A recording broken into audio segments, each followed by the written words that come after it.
Chapter 101, Ending. This was the Marvel Universe. No matter how brilliant or reckless you were, it still wasn't enough. You needed a tragic past, a broken family, and the ashes of friends and loved ones in your hands before fate would hand you a cheat. Men like Pierce, happy at home, secure at work, were destined to lose. Take Now, for example. He had just made an insanely reckless decision. He was preparing to use nuclear weapons. The floor-to-ceiling windows of the conference room shattered at once. Dozens of figures, the shadows, broke through, glass spraying across the tiles as they hit the floor and rolled to absorb the impact. Bright sunlight poured through the jagged openings and scattered over the debris. They wore black, fitted suits, elegant dresses, even black nun habits. They rose quickly, alert and composed. Hydra agents outside rushed in at the commotion. The newcomers drew pistols and began to fire, each shot fatal, aimed at heads and delivered with practiced elegance. The gunfire felt like a dark bouquet blooming, every round a kiss of death. The Hydra operatives who charged the room were cut down instantly. When the last threat fell, the women spun their still-warm pistols in a gun flourish and holstered them with neat efficiency. The representatives frozen at the table finally saw their saviors' faces. They were a group of girls from their teens to early 20s, all in black suits, moving with deadly grace. Each pretty, every face impassive, carrying both a lethal intent and an eerie charm. "You, who are you?" Pierce stammered, backing away. This was the top floor of S.H.I.E.L.D., dozens of meters up. How had they gotten in? A girl in a dress stepped forward, kicked him in the shin until white bone flashed, and slammed his head to the floor as he screamed. "Men in black," she said coldly. As Hydra in the S.H.I.E.L.D. headquarters were swiftly purged and the foreign representatives were freed, another crisis unfolded in the skies. The airborne carriers above San Francisco and Sokovia had both been assaulted, but by very different teams. Above San Francisco, a squad in black armor boarded one of the carriers. Some of them opened up a controlled fusillade, others shed their armor and fought hand-to-hand, knocking down a hulking opponent with a single punch. The entire fight was over in 3 minutes. That team even activated the carrier's stealth function and flew it away. In Sokovia, it was a very different scene. Iron Man and a handful of golden red armors descended upon the carrier's deck. There were no huge numbers, only Tony and 4 other suits. They promptly destroyed the missile launch system and the hydrogen bomb controls, and then fought their way into the ship's interior. Hydra resistance collapsed under their assault, but Tony's victory came too late. After finishing off the last defender in the command room, Tony realized the worst. Hydra had already reversed the control system. The carrier's flight system had been sabotaged. He flew back to the deck and saw 4 main rotors dead. "Jarvis, scan the flight systems. Can this be repaired?" Tony's voice had a sheen of cold sweat and panic.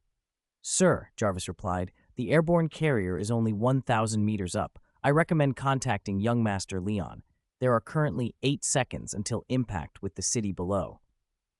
8 minutes. That's enough time to fix this thing, Tony bellowed, misreading the cadence of the announcement. The voice in his head turned into a frantic countdown. 7, 6. Leon, get over here, now! Tony screamed, pushing the armor's thrusters to full. He flew out beneath the carrier, trying to hold it up and slow its descent. He had barely reached the underside when he saw Leon, cape fluttering like a banner, already bracing a hand against the hull and holding the whole carrier aloft. "Who was it last time that swore they'd never ask me for help?" Leon taunted, amusement in his voice. Tony sighed with relief, his back slick with cold sweat. His ribs felt hollow with the knowledge of how close they'd come to killing tens of thousands. The distance to the ground was under 100 meters now. People in the streets ran screaming, some collapsing in terror. The shock of a massive object hurtling toward them had left them frozen with fear. To them, Leon, silhouetted under the carrier, had become a savior, a figure of light. "Everyone, the danger is over. Go home," Leon called, holding the ship with one arm, waving with the other. Then he began to rise, slowly at first and then upward. Tony climbed with him, every fiber of his body trembling from the effort and the adrenaline. If the ship's missiles had detonated on impact, it would have been far worse. For a moment, Tony felt the same sick, bewildered remorse, Leon once described feeling in the Resident Evil world, creating a virus and watching the world tilt toward apocalypse. Damn it, Tony muttered. Next time, I have to think this through. I can't be so careless. That wasn't asking for help, Tony protested as they climbed. It was asking for assistance. Big difference. Keep telling yourself that, Leon said dryly. One day you'll need to do the actual asking. Leon carried the carrier like an enormous platter and flew out over the Arctic Ocean. Before he left, he scanned the Hydra Sokovia base. It was empty. Baron Strucker had apparently fled when he realized Pierce had gone rogue. Leon glanced at Tony. Now you understand why I didn't give you the SS serum synthesis materials, don't you? I was worried you'd ruin this world. Tony looked away, chastened. In their worlds, Tony Stark had a habit of being the catalyst for disaster, no matter how heroic his intent. Leon hadn't trusted him with biological agents, just as Tony hadn't trusted Leon with certain Resident Evil world artifacts. They'd agreed never to bring those viruses, molds, or serums into the main world. My intentions were good, Tony insisted half-heartedly. From now on, I'll be more careful about civilians. You sound like a rookie Batman, Leon teased. All intent and no experience, tries very hard to be a hero, and ends up spraining his back climbing through a window. Shut up, Clark. You'd sprain it too if you weren't built like a tank. They set the carrier on an island in the Arctic and made sure it couldn't cause further harm. Then Leon asked, "Want to come to New York with me? Surely we'll be getting out of school around now." Tony brightened. "Yeah, it's been half a month. I'll go see little Shirley." Together they rose into the sky and flew toward New York, their silhouettes shrinking against the sun until they were gone. Chapter 102, Aftermath, Warsaw, Poland, Outskirts. Nick Fury and a few others sat on the lawn outside the Quinjet, gathered around a projection showing a viral video of Superman. An hour had passed since the nuclear explosion. The city hadn't stopped cheering. The usually reserved streets had been swept up in a carnival-like frenzy, a fiery, unrestrained joy that left no room for doubt. But no amount of revelry could lift Fury's mood. He was furious that he'd only just learned the full scope of events, and that the source had been a trending post on the internet. Worse, Hydra, his nemesis, the enemy he had been ready to throw everything away to fight, had effectively been wiped out by someone else. And above all else, he could not accept Superman's power. Fury had replayed the footage of Superman emerging from the nuclear blast and dispersing the mushroom cloud dozens of times. He still could not fathom someone that powerful existing on Earth. Even his great trump card, Captain Marvel, capable, Fury believed, of delivering the equivalent of 10 nuclear explosions in a single strike, might not be able to phase Superman. The only small comfort was that Tony Stark, whom Fury respected in his own begrudging way, had acted to destroy an airborne aircraft carrier.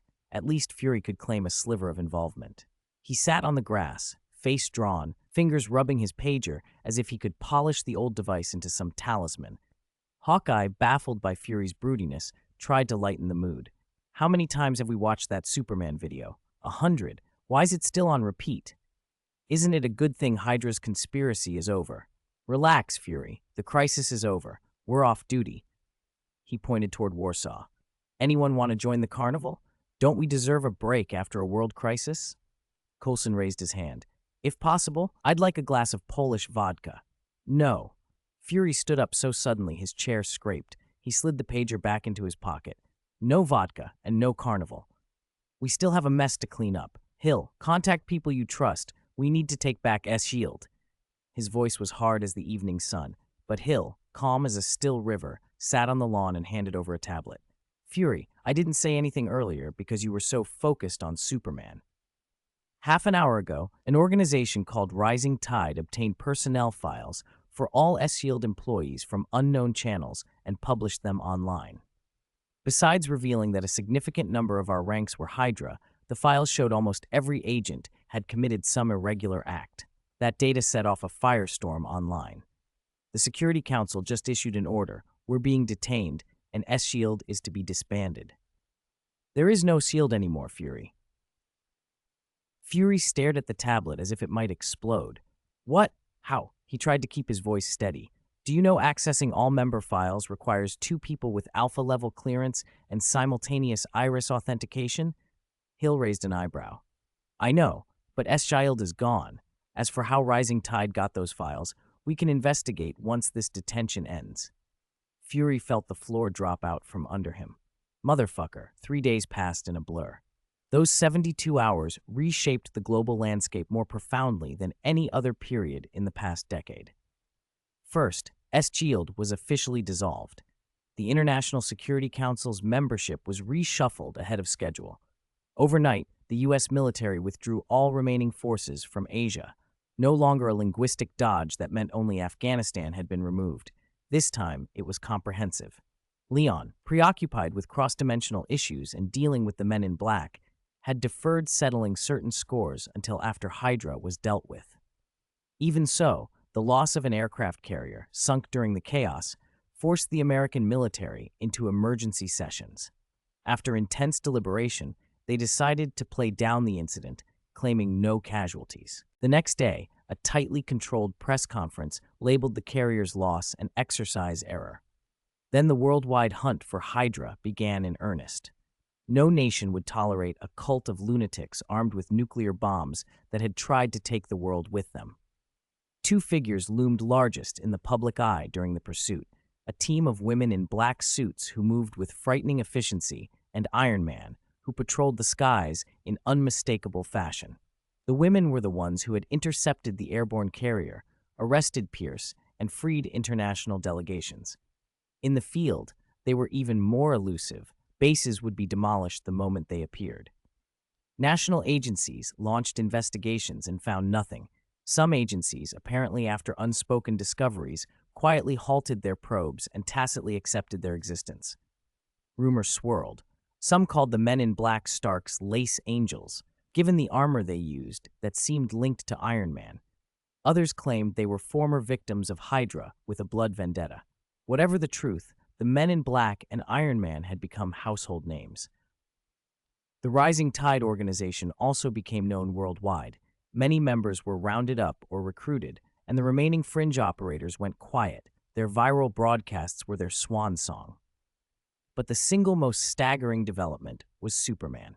Hundreds of millions of new posts about him appeared online every day. His influence began to ripple through every layer of society, from officials to refugees.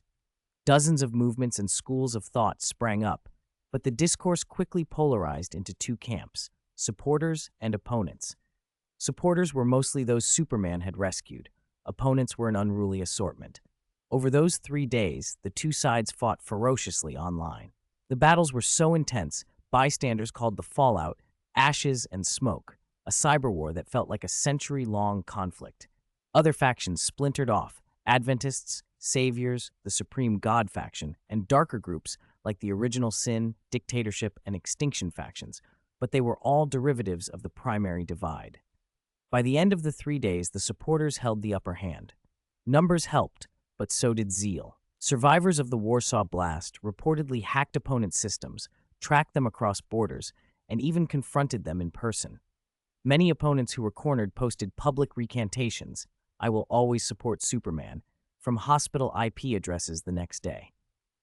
Gradually, the online opposition quieted, waiting for another day to resume the fight. Compared to the 3-day online war between factions, the official media presented a unanimous front, full of praise. Leon watched KNKV-TV in Los Angeles. Just a month ago, that station had been hinting that Superman was a would-be dictator. Now the same familiar female anchor smiled at the camera and said, "Superman's arrival was a shot in the arm. He stopped Hydra's plan to destroy the world, saved tens of millions of lives, and is a beacon of human civilization. He'll be the guiding light of a new era and our closest friend." Then they cut to a visiting sociologist. A placard reading "Francis" sat in front of the professor as he cleared his throat. He traced Superman's kindness from the comics to the man's solitary confrontation with a nuclear blast 3 days ago. He argued that this real-life Superman must have had parents as kind as the Kents, and concluded that Superman was absolutely righteous and benevolent. Leon clicked his tongue. Same people, same setup. How could they say things so completely at odds with what they'd said a month ago? Didn't their boomerang of inconsistency embarrass them? He hadn't expected the joke he'd made with Tony to come true, unless Superman deliberately put on a kind, soft-hearted public face. Otherwise, these outlets would keep heaping him with praise, slowly reshaping public expectations until he saw himself as a paragon of virtue. If Superman couldn't withstand that moral pressure, it would be crushing. But he could take nuclear blasts, so media adoration was just another kind of coercion. Leon wasn't buying it. Tony, on the other hand, might like the attention. He'd called several times over the past 3 days, alternately envious and furious at Superman's popularity. Superman is the embodiment of justice? Shirley came into the living room, reading the headline as she dropped her backpack. She'd just come home from school. Are you watching the news again? Everyone's been saying the same thing for days, at school, on the road. Leon gestured at the paused broadcast. Although it sounds nice, something's off. Shirley frowned. It's like they're trying to put you, Brother Leon, up on a pedestal and make sure you can't ever come down. You're absolutely right. Leon rubbed her head, surprised she'd noticed. All these praises aren't coming from goodwill. If Shirley could feel the manipulation, it showed how extreme the coverage had become. Media around the world were trying to raise Superman's self-image by flattery, to make him internalize a mythic role. If he started measuring everything by some heroic ideal, what foot to put forward first, what line to say, it would be a form of moral coercion. Leon refused to let that happen. Tony might not. Shirley brightened a little at Leon's agreement, proud of herself. Then she looked puzzled. So why do you still watch the news every day? Leon couldn't tell her he watched for entertainment. He cleared his throat. Actually, I wasn't really watching the news. I was waiting for your Uncle Tony's live broadcast. Oh, there it is. Let's watch it together. Tony was scheduled to attend a Senate hearing that day about the illegal private possession of armored suits. Leon didn't expect the hearing to go badly. Many senators were named in the Rising Tide's Hydra list, and the government was busy rounding up internal traitors. This was partly a formality, a way to give Tony a legal basis to manufacture armored suits. He flipped the projection to the hearing's live feed. The chamber was packed. A senator's voice asked the first pointed question. Mr. Tony Stark, what do you have to say about the accusation of illegally possessing weaponized armor? Tony rubbed his forehead and answered with a half-smile. Weapon? That's a stretch. It's a high-tech prosthetic I developed. I was partially disabled after the attack in Afghanistan, he added. I need a prosthetic to help with daily life, nothing out of the ordinary. Laughter rippled through the room. Tony was wearing a wool-knit, short-sleeved shirt that hugged his chest. You could almost believe he was a bodybuilding contestant. His claim of disability struck many as absurd. The senator moved on, clearly determined to get to the heart of the matter. Former SHIELD director Nick Fury, before his arrest, urged a pause to SHIELD's disbandment and recommended you to reorganize it. Was his recommendation the result of a secret deal? Or because you possess armored suits? Tony hesitated. Maybe because my dad helped found SHIELD. That's why he recommended me. But again, what you call battle suits are just prosthetics to help me move. The senator frowned and was about to press further when another questioner leaned in. There's an international group calling themselves the Men in Black. They've been seen using suits similar to yours. Can we be sure Stark Industries isn't selling weapons to terrorists? Tony snorted. Absurd. To my knowledge, the Men in Black belong to Superman. He went on, casually. I had dealings with Superman in Sokovia. If the Men in Black are using suits like mine, perhaps he stole my tech. As a taxpayer, may I ask the government to pursue copyright issues with Superman? And if you deem the Men in Black a terrorist group, you could ask him to disband them. When Tony finished, he leaned back and winked at Pepper in the gallery. Silence fell. Even the whisperers stopped. Several senators on the dais looked visibly alarmed. The idea that the Men in Black answered to Superman had been unspoken and dangerous to even suggest. Now Iron Man had said it outright and asked the government to take action. The senator who'd asked the last question felt his vision swim. What had started as a routine inquiry about suits had been pulled into a question about Superman. He fumbled for control. We had no such intention, he stammered, panic rising. Please excuse me. The prior questions were procedural. We never meant to imply. His hand shook as he brought the gavel down. This hearing is adjourned. End the live broadcast. The feed cut and commercials rolled across the projection. Leon and Shirley exchanged a look. Did Uncle Tony just expose your relationship with the sisters? Shirley's eyes were wide. Leon tilted his head, remembering he'd agreed beforehand to let Tony leak that bit. He still felt the need to warn her. Now, you know how badly Uncle Tony can keep a secret. His mouth is like a public bus, Shirley declared. One thing gets on at this stop, and off it goes at the next. Don't expect him to keep anything. Never trust his blabbering mouth, Leon said, smiling. Shirley made a zipping motion over her lips with both hands. I know, never tell Uncle Tony a secret. After the hearing, Tony won permission to privately own armored weapons.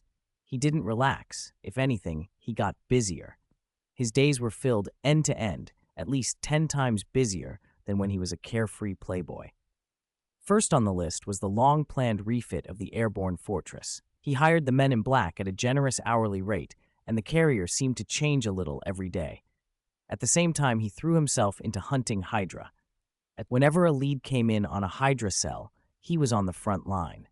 The leads were mostly thanks to Leon. With his super hearing, he'd located Hydra installations and handed the coordinates to the men in black, who moved on them while Tony followed. After a few intense days, only 3 small to medium Hydra bases remained. They'd tried to block Superman's sight with lead shielding. Unfortunately, Superman also has super hearing. Tony's path of revenge was almost complete. He was, however, deeply conflicted about S.H.I.E.L.D. After the Hydra revelations, Director Fury and his closest aides had been taken into custody by the Security Council. Once their monitoring period ended, rebuilding S.H.I.E.L.D. under the old leadership would be nearly impossible. So Fury finally threw caution to the wind and did the only thing he felt he could do. He recommended Tony Stark as the new director of S.H.I.E.L.D., vouching for him based on Tony's record and abilities, just to make sure the organization survived. Most of the newly appointed Security Council members agreed that the world still needed an agency like S.H.I.E.L.D. They weighed Tony's background, the change in him after Afghanistan, his obvious talents and public standing, and ultimately accepted Fury's recommendation. A week earlier, the council had extended an olive branch. Would Tony be willing to rebuild S.H.I.E.L.D.? This time with strict measures to keep Hydra out? To help him decide rationally, they gave him temporary access to S.H.I.E.L.D.'s confidential files. He spent several days reading through them and realized the organization really was necessary. There were superpowered individuals, global anomalies, ancient high-energy relics, so much that Tony had never known existed, all cataloged and contained by S.H.I.E.L.D. New dangerous situations were cropping up every day, and the agent's job had been to constrain, limit, and contain them. He had to admit S.H.I.E.L.D. had helped preserve ordinary people's everyday lives and understanding of the world. But under Fury and Hydra, S.H.I.E.L.D. had also committed terrible abuses. Whether to accept the director's role or not tormented Tony. After a few more days of weighing the options, he went to find Leon. Leon was at his desk, sketching a 3-dimensional map of a mountain range. "What are you drawing?" "A Himalayan travel plan," Tony asked. "More or less," Leon said, setting down his brush. "There's a patch I can't see through. Some mages live there. I plan to visit in a few days." "Mages?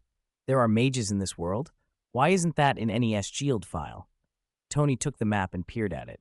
"Are you sure you're not mistaken?" "There are lots of explanations for what you can't see through," Leon shrugged. "Could be a lead-lined military base, not a coven." "After the Hydra incident, everything confidential got wrapped in lead," Tony said. "There was even a TV show in Japan tracking what people had started storing in lead at home." "You won't believe this," Leon said, getting a little gleeful. "One family checked their daughter's room while she was away and found a stack of Superman fan magazines in a lead box under her bed." Tony bent over laughing. "Your supervision isn't working, Leon," he teased as he clapped the other man on the back. "Those magazines don't want anyone snooping." Leon's face darkened. "You came here just to tell me that?" No, I came because of S.H.I.E.L.D. Tony sobered. "I've been thinking. S.H.I.E.L.D. still needs to exist. If I take it on, I can coordinate with your men in black. You handle extraterrestrial crises. S-Healed handles internal threats. What do you think? Leon looked at him sideways. You sure about that? You're the biggest internal threat to Earth. Prejudice, Tony protested. The last airborne carrier crash was an accident. Accidents happen no matter what you do, Leon said. And if you've already decided, why are you asking me? I just wanted to tell you, Tony admitted. I wanted someone to know. I feel better getting it off my chest. Leon sniffed. Dream on. I'm not helping S-Shield. Then it won't be called S.H.I.E.L.D., Tony said, remembering a name from Fury's files. It'll be called the Avengers. Leon raised an eyebrow. Avengers? It was in Fury's files. The name fits. People who avenge the world. Let the idea of a group like that deter people from doing harm. Leon held up a hand. I'll help on one condition. Give me the Tesseract from that S.H.I.E.L.D. base to study for 100 years, and I'll agree. Tony frowned. The Tesseract that was in the Level 10 files. He was thinking the same thing Leon had in mind. Dangerous, valuable, and heavily classified. At that moment, Leon's black ring chimed. He tapped it, and Natasha's face, projected in light, filled the room. Leon, we found some documents. You'd better come and see, she said, unusually serious. They were at a Hydra base in Siberia a little while later. The base was half buried in permafrost. Leon and Tony flew in and followed Natasha into the control room, where old instruments sat under a film of dust. Natasha produced a box of videotapes with yellowed labels, slid one into an ancient player, and hit play. The old monitor stuttered to life with static, then a video from years gone by filled the screen. Leon watched it for a heartbeat, then looked at Tony. He knew what was coming. The curiosity on Tony's face would turn into fury in less than a minute. Chapter 105, Zhang Dongbing. The footage began to play.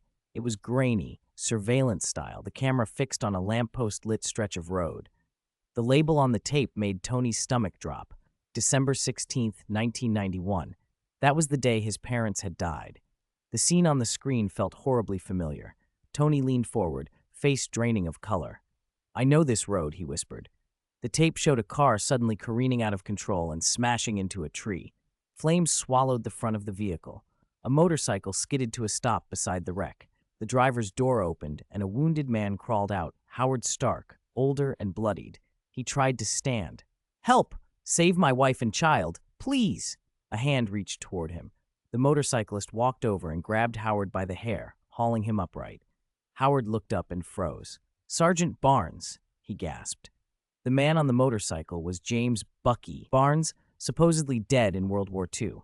Howard's recognition tipped something in him. Whatever hope he'd been clinging to vanished. He stopped begging. Desperation drained away, and a strange calm took its place, as if he were closing his eyes to what was coming. Maria in the passenger seat stirred and croaked his name, but Bucky moved like a machine. He slammed his fists into Howard's face until he went limp and shoved him back into the driver's seat. Then he reached through the window on Maria's side and wrapped his fingers around her throat. Maria choked. She raised the infant wrapped in cloth and tried to plead. Please, save him. Cough. Maria's eyes went dull. Her arms dropped. The baby began to cry at the change in the air. Bucky's face was flat and cold. He yanked the swaddled infant away, unwrapped the cloth enough to loop it twice around the little neck, and pulled. The crying cut off mid-wail. The child's face went purple and slack. Bucky tossed the lifeless infant out the window onto the side of the road. He staged it perfectly. A car crash, an ensuing fire, an accidentally strangled baby thrown out at the last moment. Even with 100 crime scene investigators, it would look like a tragic accident. Bucky then walked directly under the camera and smashed it, while Hydra people would later take care of the records. His orders were simple: make no witnesses. The tape ended. Natasha shut off the player and took the tape back, her worry obvious as she watched the two men across from her. Tony's chest heaved with a rage that looked about to tear him apart. Leon, calmer but with eyes bright and furious, sat like a coiled thing. Both of them stared at the blank screen, the image burned into their minds. Where is he? Tony bit out through clenched teeth. Leon's vision went distant as if he could reach through the world. He let his hearing and sight run like instruments, isolating a single thread among billions. Hydra's Africa base, he said. Johannesburg. He's there, guarding a man named Baron Strucker. No more words were needed. Leon grabbed Tony's arm. His biofield rolled over them, and they vanished from the cold of Siberia.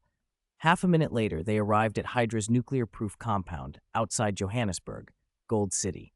The base gate, 2.8 meters thick, exploded inward under a force that shredded metal into flying shards. Leon and Tony strode through the breach together. Their steps were oddly synchronized, left foot, right foot, like two instruments keeping the same ruthless tempo. One's cape fluttered, the other's armor whirred. Backlight spilled around them, twin avenging shapes pushing through dust and smoke. Hydra operatives panicked at the sight. Men in gray uniforms scattered, but they didn't escape. Tony's repulsors cut swaths through corridors, while Leon's heat vision turned men and machinery into smoldering wrecks. They moved methodically, not a soldier left standing. It was clear what their visit was meant for. Baron Strucker tried to surrender before they reached him, hands up, begging for mercy. "I surrender, Mr. Superman. Mr. Iron Man, I've abandoned the darkness, unconditionally. United Nations, mercy." Leon's heat vision found him mid-plea. The beam struck with cold, surgical finality, splitting Strucker in half. His words died on the air. The base fell into an even deeper silence. In the end, only 3 people remained in the chamber, Leon and Tony, and a lone figure strapped to a cold, brainwashing device, James Bucky Barnes, the Winter Soldier. His eyes were empty and unfocused. No orders had been given. He simply sat there, inert as a puppet with its strings cut. Tony's repulsor hummed to life as he pointed it at Bucky's head. He said nothing, but the accusation was in his tone. "It's him." Leon's eyes were hard and hot. "Legally," he said flatly, "he's brainwashed. He might be absolved in court." Tony hesitated. The blast in his palm dimmed, betrayal and an inner moral struggle flickering across his face. But the wound in him was deeper than legality. He could see his parents again, Howard's pleading, Maria's last gasps, the baby's silence. Hatred tipped his voice. "But morally," he snarled, "this is murder. This is personal." Those words were all the permission Leon needed. He turned his head away from the motionless soldier. "Nothing else matters," he said. "This is a personal vendetta." Red-hot beams lanced from Leon's eyes. At the same instant, Tony unleashed his repulsors. The Winter Soldier didn't even flinch. The machine that had kept him a weapon was finally met with the judgment of the 2 who had been wronged. When the light cleared, Bucky's body slumped, headless, onto the floor. Tony stood frozen for a long moment, staring at what remained of the man who had been recreated more than once by fate and engineering. He had wanted justice, not certainty. He had wanted someone to suffer what he had suffered. Finally, not trusting his hands, Tony poured his rage into his gauntlets and blasted the torso until the pieces were ash and scrap. The act felt both necessary and hollow. They stood in the smoke and ruin of the Hydra base, 2 Avengers who had crossed a line together. Tony wiped at his face with the back of his armored hand and then caught up with Leon as they walked out into the gray light. "I'll start forming the Avengers when we get back," Tony said, voice rough. "And you have to join." Another 2 days passed.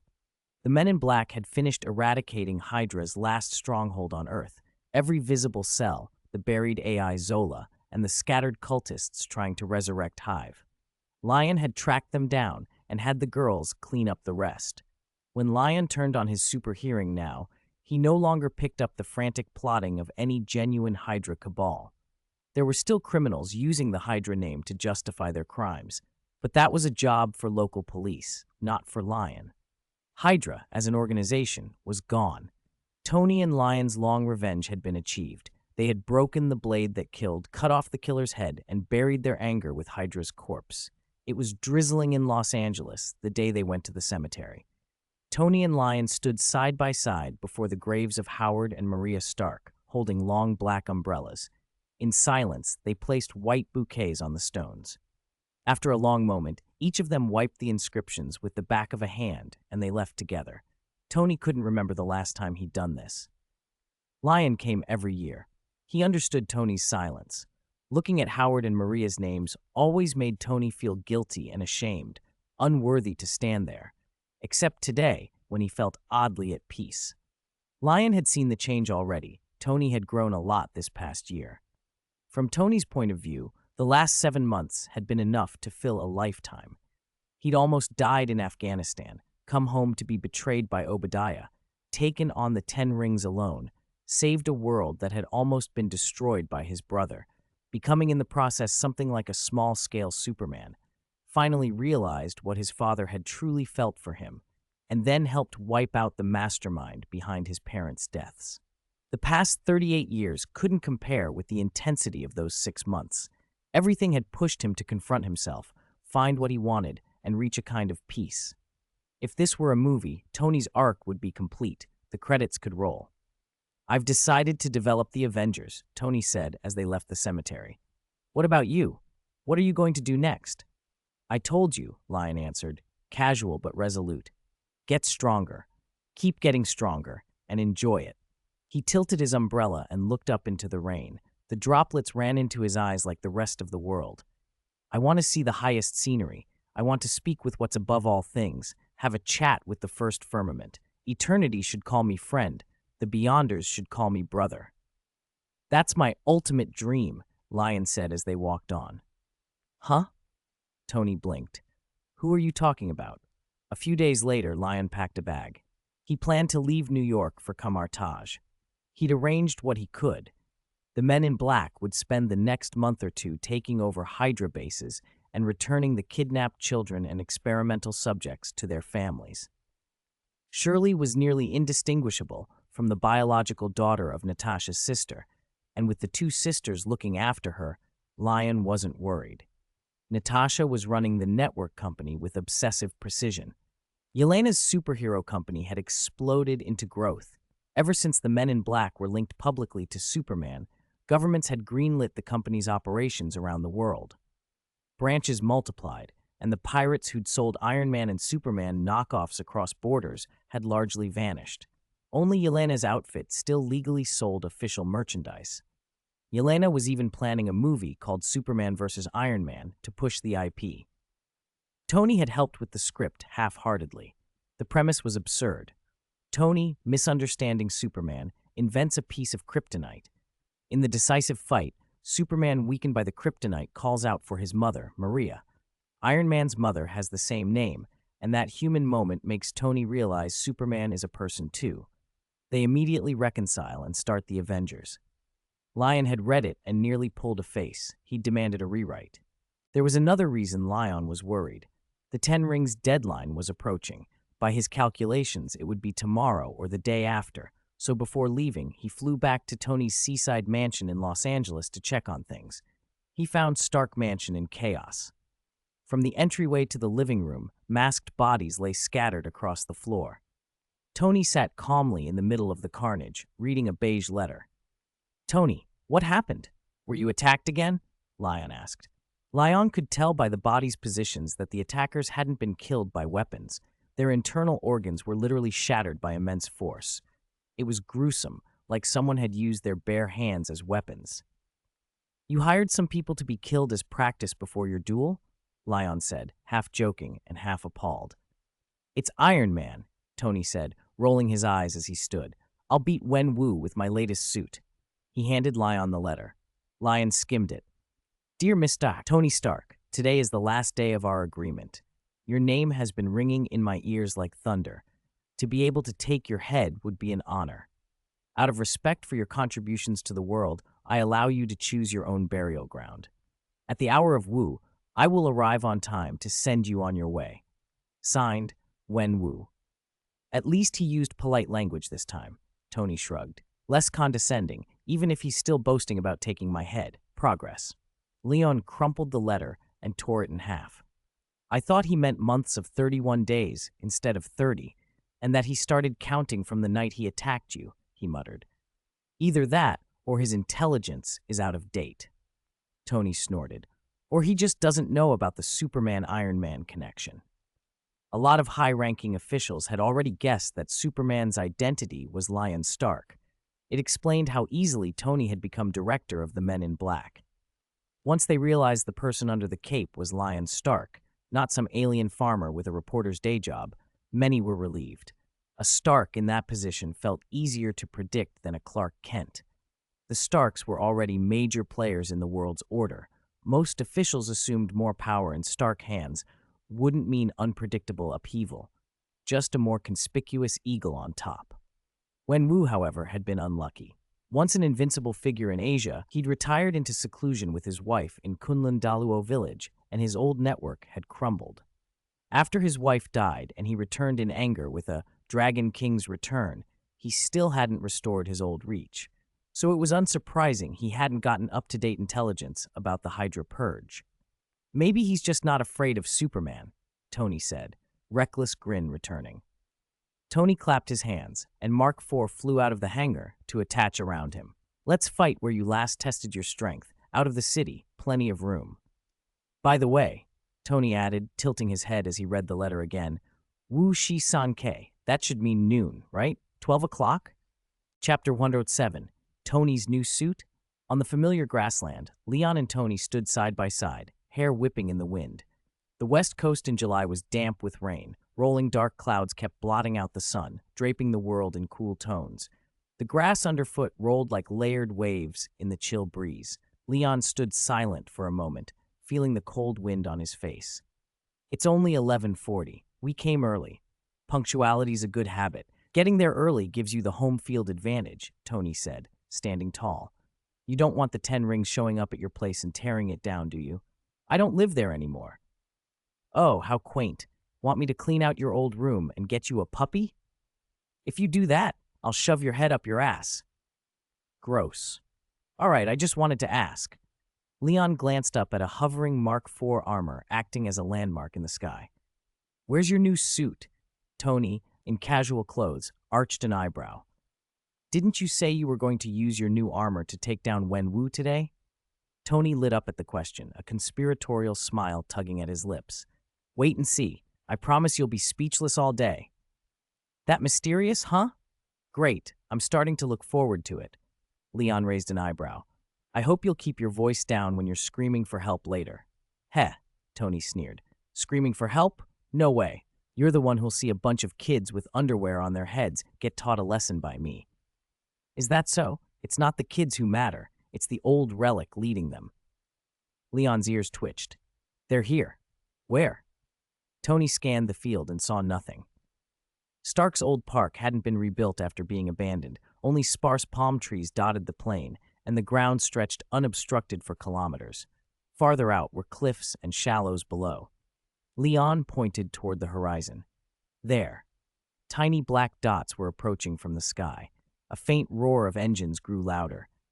3 minutes later, 8 helicopters tore through the damp air and touched down in front of them, their blades throwing up a whirlwind. Grass tore free in sheets, the scent of wet earth filling the air. Doors slammed open and dozens of masked men poured out, assembling in formation and lining the field. The lead helicopter felt like a final boss ship arriving in a game. As everyone fell into place, its right cabin door swung open slowly. A polished boot came into view, then the rest of a black, ancient-looking robe with a waist sash. The figure disembarked with slow, deliberate composure. Tony's large eyes narrowed. He bristled at being looked down on. He had imagined a grand duel, him against 10,000, guns and cannons, blowing the veil off this millennial organization. Instead, the enemy arrived ostentatiously by helicopter, striding out as if to say they couldn't be bothered.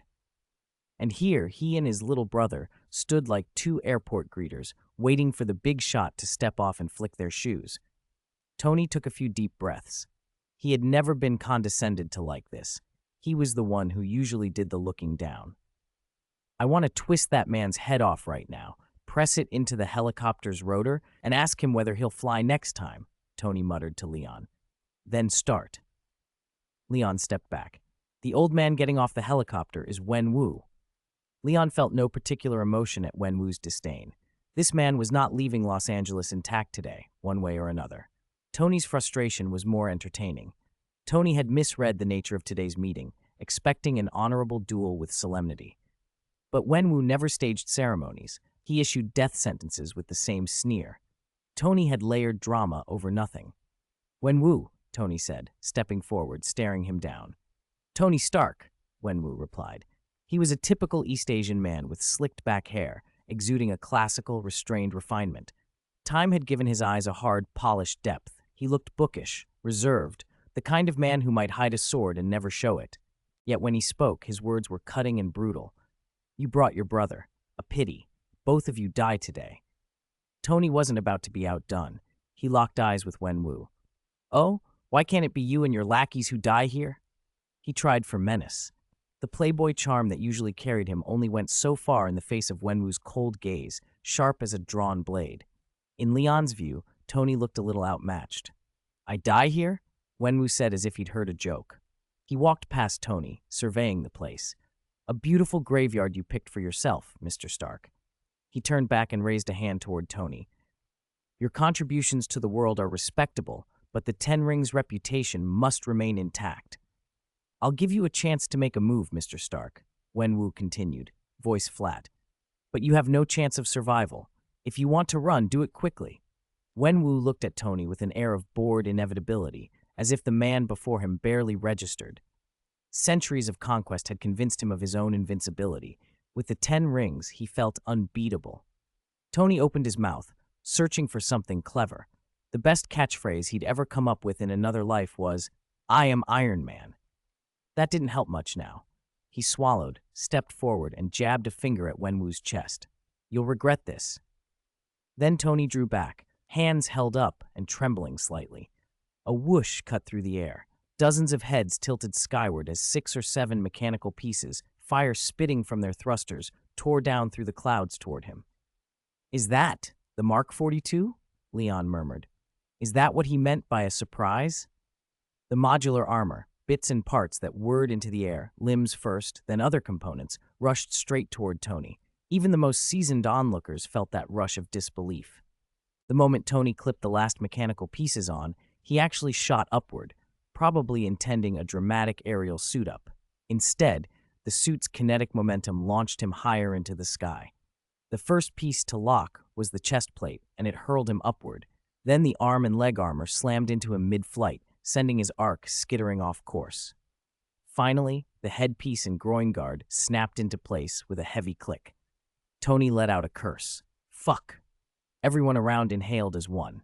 Even Wenwu, whose face had been as still as water since he appeared, flicked his eyelids and showed a trace of surprise. "Hiss, as expected from a rebellious Mark. Tony spent months building this?" Leon murmured. Had Tony not been in such good shape, that whole sequence could have been a disaster. Leon blinked up into the clouds. His vision pierced the fog and found the aerial fortress that had stopped above Los Angeles sometime earlier, poised to support Tony. No wonder so many men in black had been watching the duel from above. In a single ridiculous moment, Tony had announced to enemies and allies alike what a rogue Mark could do. Fortunately, Tony hit the thrusters before he became a punchline and stabilized. He flew back down and landed in front of Wenwu, playing it off with careless bravado. "I'm fine. Just a little hiccup. Now we can begin." Wenwu shook his head. "I'll let you make the first move. After 10 moves, you will die." He felt certain Tony was no match for him. Seeing that circus-like display only strengthened his contempt. "Then let's get this over with." The 10 rings around Wenwu's wrists flared with a strange blue light. A potent energy hummed into being. 10 moves? Tony scoffed. "Are you serious? I'm sorry, but I only need one." Tony had heard from Leon about the 10 rings. Their power even bent dimensions. He'd never underestimated Wenwu, but he couldn't afford to lose control of the moment. He opened with everything. A palm repulsor blast, the chest unibeam, a volley of micro-missiles, the crimson laser cutting straight at Wenwu like a lightsaber. Wenwu, usually unreadable, went pale. He snatched his hands up to block, but he was a heartbeat too slow. The 10 rings stopped the beam in time, but it still nicked his cheek. He crossed his arms and shoved outward. The recoil snapped the beam apart. He wiped blood from his face with one thumb, eyes narrowing, a cold, murderous intent flickering through his gaze. 9 more moves. Tony floated audaciously, arms folded, already slipping into taunt mode. 9 moves? That's a long time. Good news. That laser? It's a one-shot for now. You can relax for a little while. Wenwu's eyes chilled. The two of them had always been born to clash. Neither could stomach being looked down on, and both were used to being dominant. Sparks were inevitable. Tony launched a relentless barrage. It wasn't subtle. He fired every weapon the Mark could deploy, like he was testing systems under live fire. The attacks did little damage. Even the unibeam only shoved Wenwu back a few centimeters. No wounds, but the insult of it cut deep. Wenwu's aura tightened, becoming a pressure of cold blades. Tony had reclaimed the initiative, but fully enraged his opponent. Phew, Tony panted, floating. 10 moves was tough. My turn. He never finished. Wenwu exploded into motion. In a single bound, he covered 10 meters. The blue light of the 10 rings surged. He slammed a punch into the Mark's chest. Tony folded like a bent shrimp and slammed into the ground, sending up a plume of dust. Wenwu didn't stop. He followed, clasping his hands and bringing them down like a collapsing mountain. The impact thundered through the air. The earth shuddered beneath it. If this had been the Tony who'd left for the Resident Evil world months ago, that blow would have crippled him. A flare of red energy erupted from the dust. A repulsor discharge launched Wenwu backward. The Mark V, chest mangled and smoking, pushed back hard with its palm repulsor. Wenwu reacted instantly. His left hand's 5 rings flared, seized the beam, and wrenched, tearing the Mark's arm off at the shoulder. He did the same with the other arm, ripping it free. The suit went out of balance, and both men tumbled through the air. They came down hard. Another crater gouged the earth. Wenwu was up first. He jammed his hands into the Mark's seams and roared as he activated the 10 rings, tearing the Mark V apart like a man disassembling a toy. Heavy armor plates and wiring scattered. Arcs of blue and white electricity licked the air. With the suit in pieces, Wenwu hauled Tony up by the collar. To fight me this long, credit where it's due. Your little invention's not bad, Wenwu said, dark-eyed. I could kill you now, but I've changed my mind. Hand over the technology for this Mark, and I'll let you and your brother live. Tony's face was smeared with dust, but the grin beneath it was crooked. Is that so? Good offer. But you spoke too soon. Round 2's just getting started. Then, for the first time in the fight, Tony used raw muscle. He grabbed Wenwu's wrists with both hands and pulled. Wenwu stared, stunned. What? His eyes widened as Tony's lean hands pried his wrists open. He doubled down, surging the 10 rings with more power. Energy exploded outward, bouncing Tony away like an elastic ball. The enhancement the 10 rings gave to the body was one thing. Their raw, deadly power was another. Wenwu waved, and the rings peeled off his wrists, connecting by crackling energy into ribbon-like weapons. This, using the 10 rings as detachable, flexible arms, was his strongest method. He was finally fully serious. On the other side, Tony rose from the dust unbroken. He brushed off his ruined shirt, tearing it away to reveal a hard, scarred chest. Then, calm as ever, he pulled a small arc reactor from his pocket and set it to his sternum. Black filamentous strands burst from his body and poured into place, knitting together into fresh armor. I am Iron Man, he said, as the new Mark sealed around him.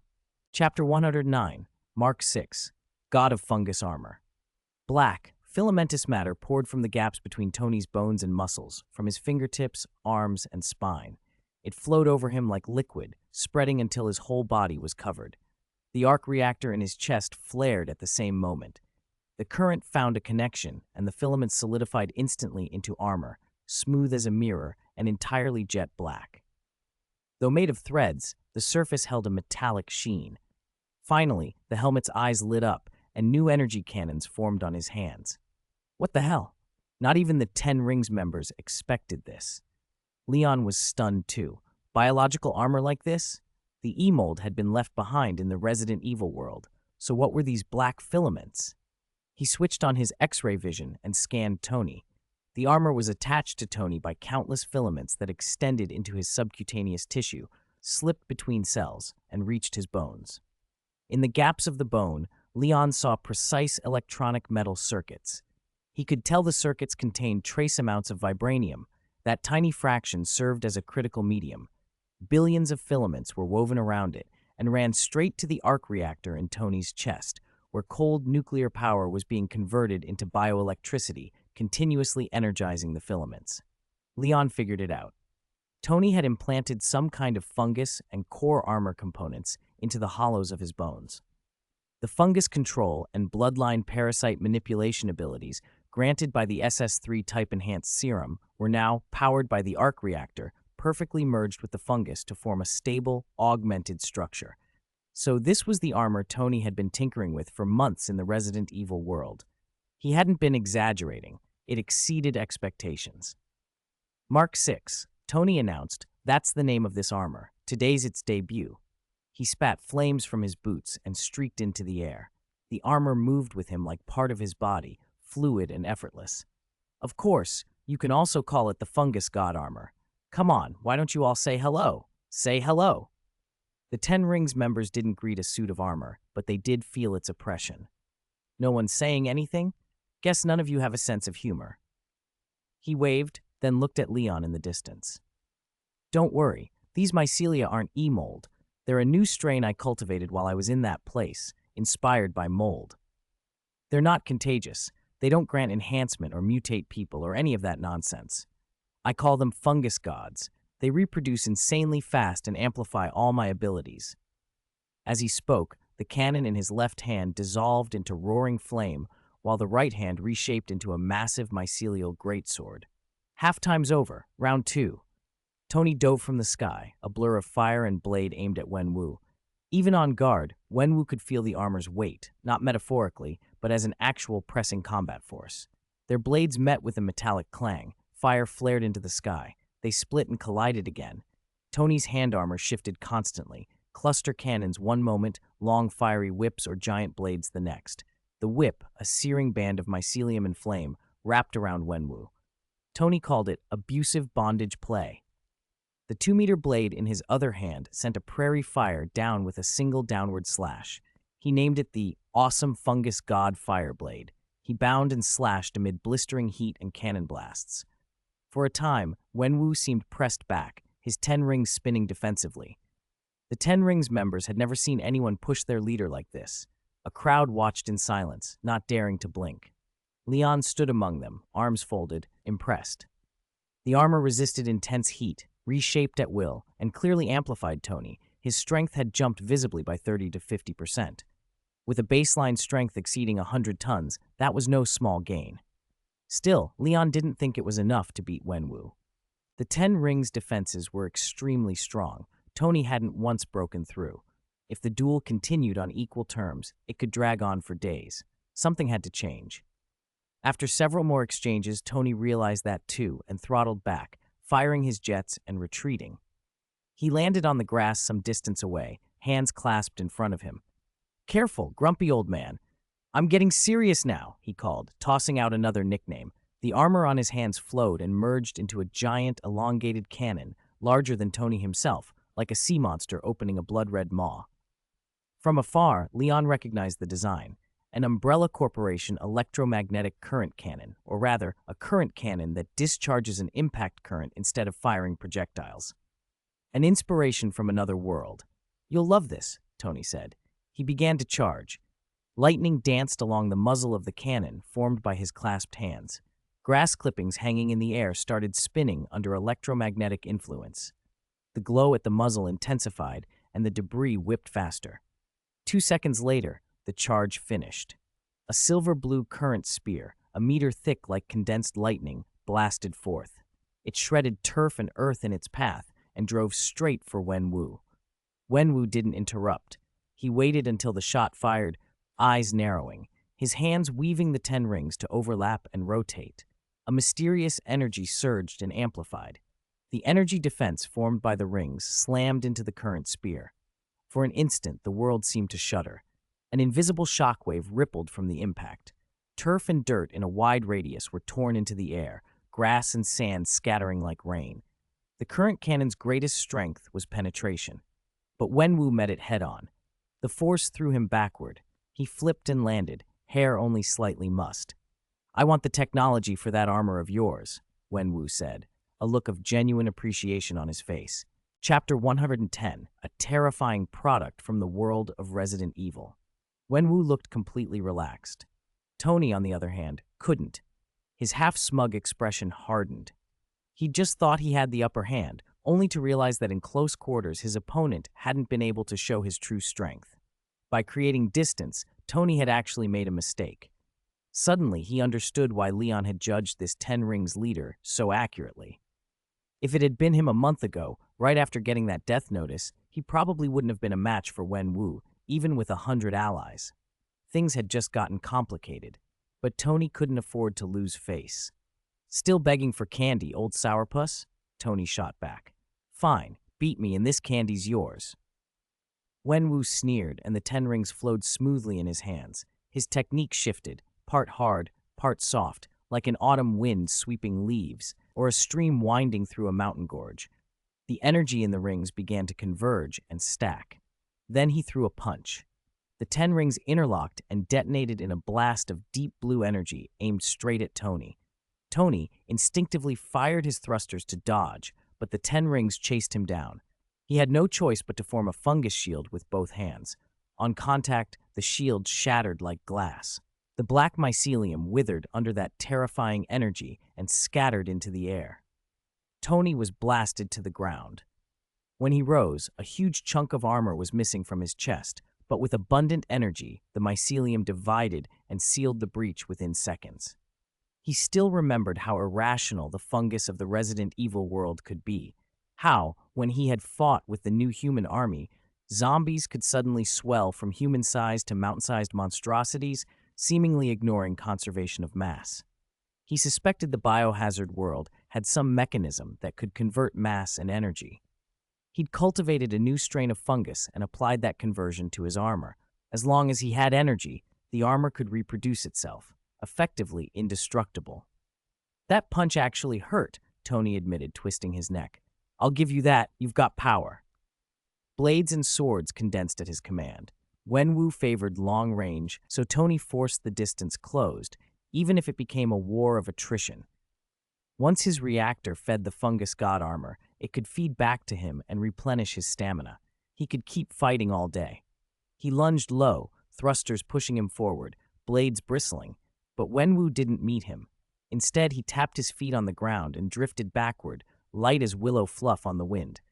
Damn, Wenwu knows that gliding footwork, Leon muttered as he watched Wenwu float across the grass like a scene out of an old martial arts film. With that kind of movement, how could Tony catch him? The distance never closed.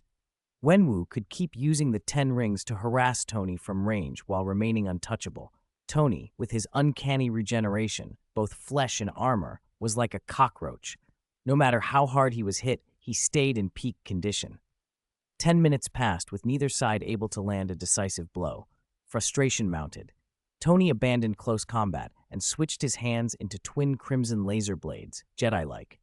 Wenwu stopped and fell into a Tai Chi-like stance, circulating the 10 rings' energy. The rings easily dispersed the lasers, then slammed together with renewed force and struck Tony in the chest. The fungus god armor tore apart again, and this time the reactor itself was smashed to scrap. Tony, still airborne, nonchalantly pulled a spare arc reactor from his pocket, clipped it to his chest, and the armor restored itself as if nothing had happened. Again and again, Wenwu ground his teeth, retracted the rings, recharged, and unleashed another barrage. Every time Tony rebuilt his armor, the 10 rings broke it apart.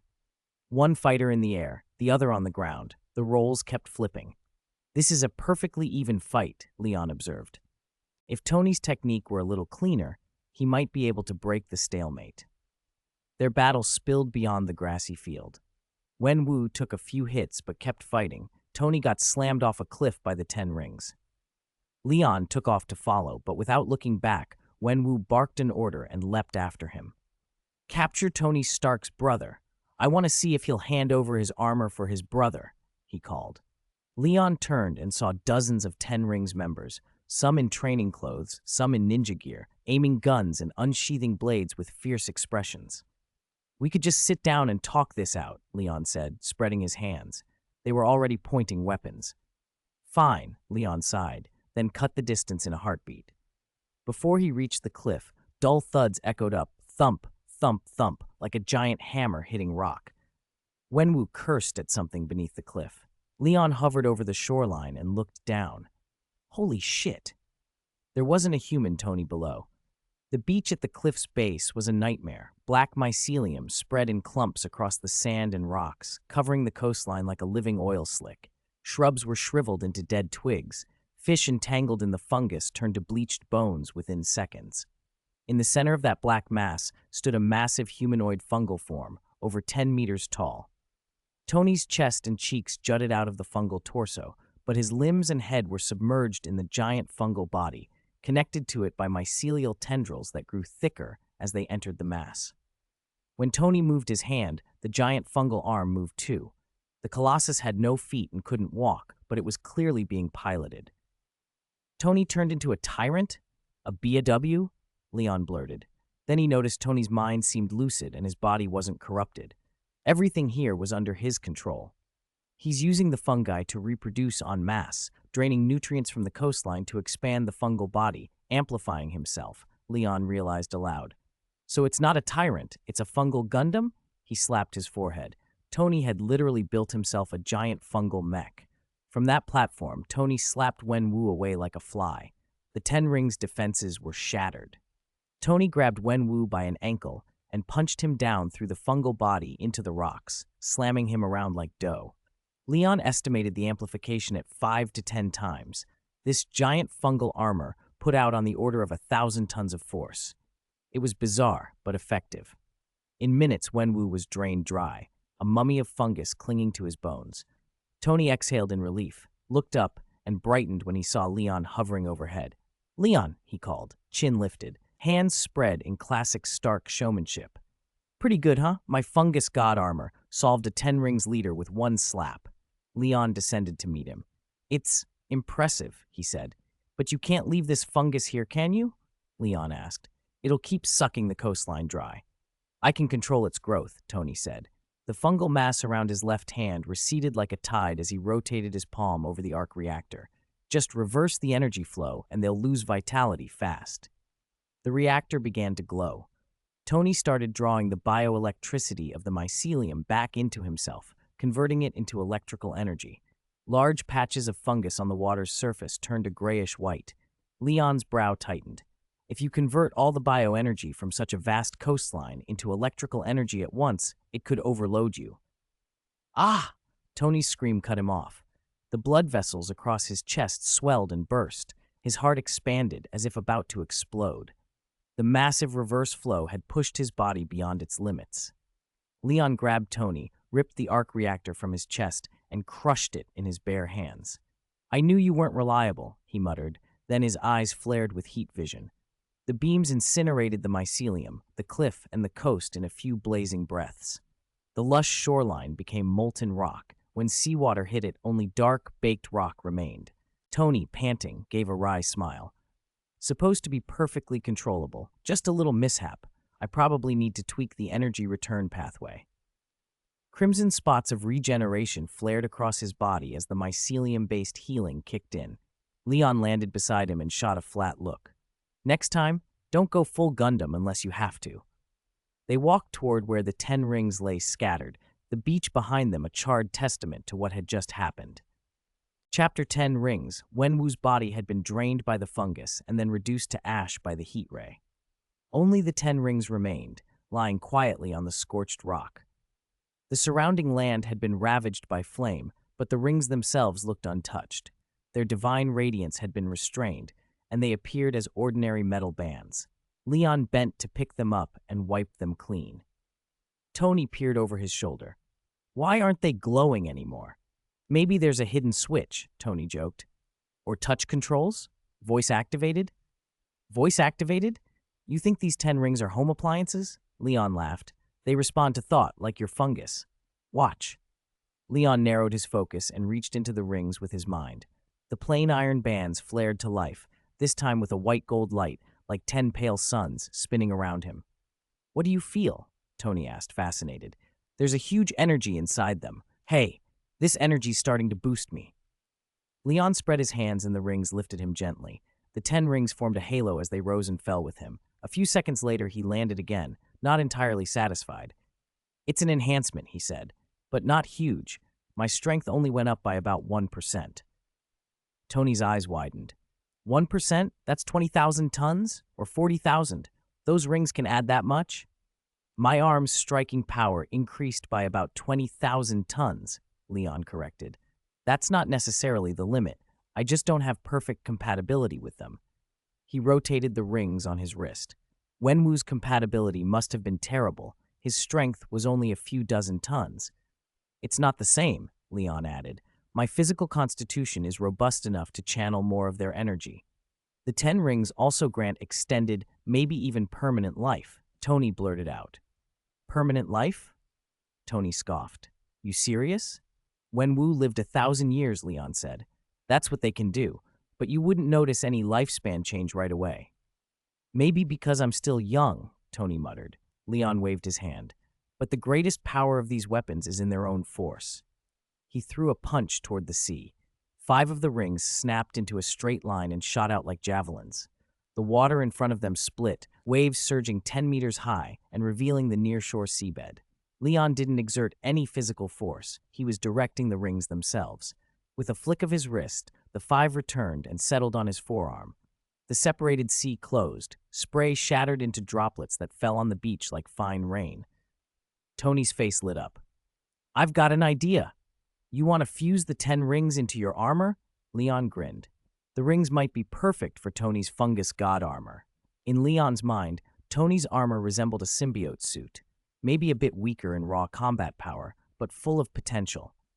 If the ring's power could be integrated and fully utilized, Tony's armor might approach the kind of cosmic performance you read about in comic books. It's possible. These are your spoils of war anyway. Try them out. Leon sent the rings to Tony. In the fight with Wenwu, Tony had done most of the heavy lifting. Leon had mainly observed and taken care of minor nuisances. It made sense that these rings should go to the victor. Tony eagerly slipped them onto his arms. Let's see how compatible I am, he announced. I'm going to be Superman! Ha ha! He drew breath and tried to will the rings into action. Nothing. He strained, muscles bulging, shouting and pushing every ounce of strength into them. Still no response. He half squatted and roared until his neck pulsed crimson and his voice cracked. The rings didn't budge. Shit, Tony panted, embarrassed and winded. He looked at Leon. Do I have 0 compatibility? Leon suggested calmly. Try a different posture. How? Tony blinked. Maybe everyone uses them differently. Try shouting magical girl transformation while syncing with them. Tony's face darkened. You're kidding. You use them. They still give 20,000 tons. I don't need them. What can 20,000 tons do for me? Keep them and study them. Fine. Back to the fortress. High-frequency currents. Tests galore. Tony opened his mind to the task. I'll find a way to use these. If I can't, I'll melt them down. He strapped an arc reactor to his chest, donned the fungus god armor, and flew for the fortress. Leon couldn't help but chuckle after him. Don't forget, try calming down first. Shut up, Tony called back and went silent. As it turned out, Leon had been right. After several days of experiments, they found that a stable emotional state was required for the initial resonance. To put it awkwardly, you had to be in a mental mode like gentleness as water, calm, centered, and receptive.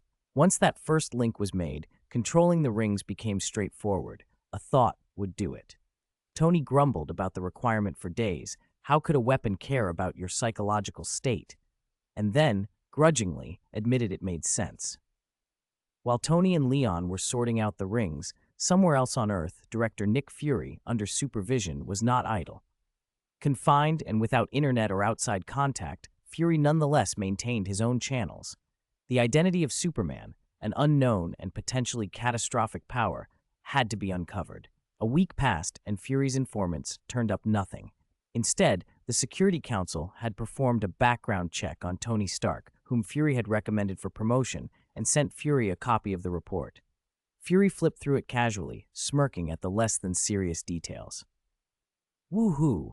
7 cover girls staying the night at once. Our new director is really charming, isn't he? He muttered, paging through Tony's dossier without much interest. Chapter 112.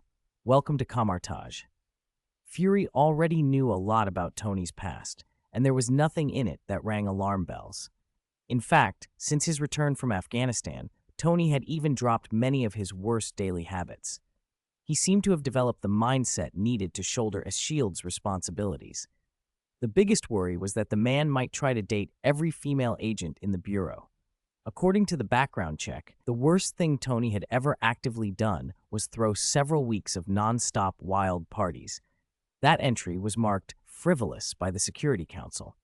To Fury, that was hardly a problem. He flipped through the report more as a way to pass the time during his confinement than out of real interest. "Look at this," he muttered. He once spent $1 million to persuade his brother's first girlfriend to leave. Our Iron Man is an old-school protective brother. And later, are these all things he did for his brother Lion? Coulson asked. If Lion wanted to start a company, Tony financed it and supplied inventions. If his grades were only average, Tony secretly donated to all the top schools. If Lion wanted to go to space, Tony built a spacecraft himself. I wish I had a brother like that. Fury shook his head as he read.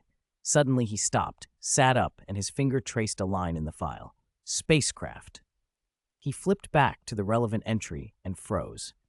There it was. Late 2007, Lion Stark boarded a spacecraft and ascended into space.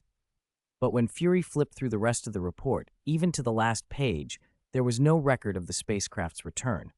The Security Council would not have missed that. They always noted a return. That meant the craft that went up half a year ago still had no recorded return. Coulson, we all saw Lion Stark about a month ago, didn't we? Fury bellowed up the stairwell. The noise on the floor above died down. Coulson replied, Yes, sir. The day Tony Stark announced himself as Iron Man, we all saw his brother Lion. You were even thrown out of the villa by him. That was memorable. Fury tapped Lion's photo with his finger. Now I know why the Security Council wanted me to read this file. So he's Superman, Lion Stark. That's comforting, Coulson said wryly. The spacecraft was still listed as floating in space, yet the man who had boarded it was back on Earth. His reappearance half a year later coincided with the emergence of Superman. Tony had even hinted at acquaintance with Superman during the hearing. With those clues laid out, however improbable it sounded, Fury could draw a conclusion.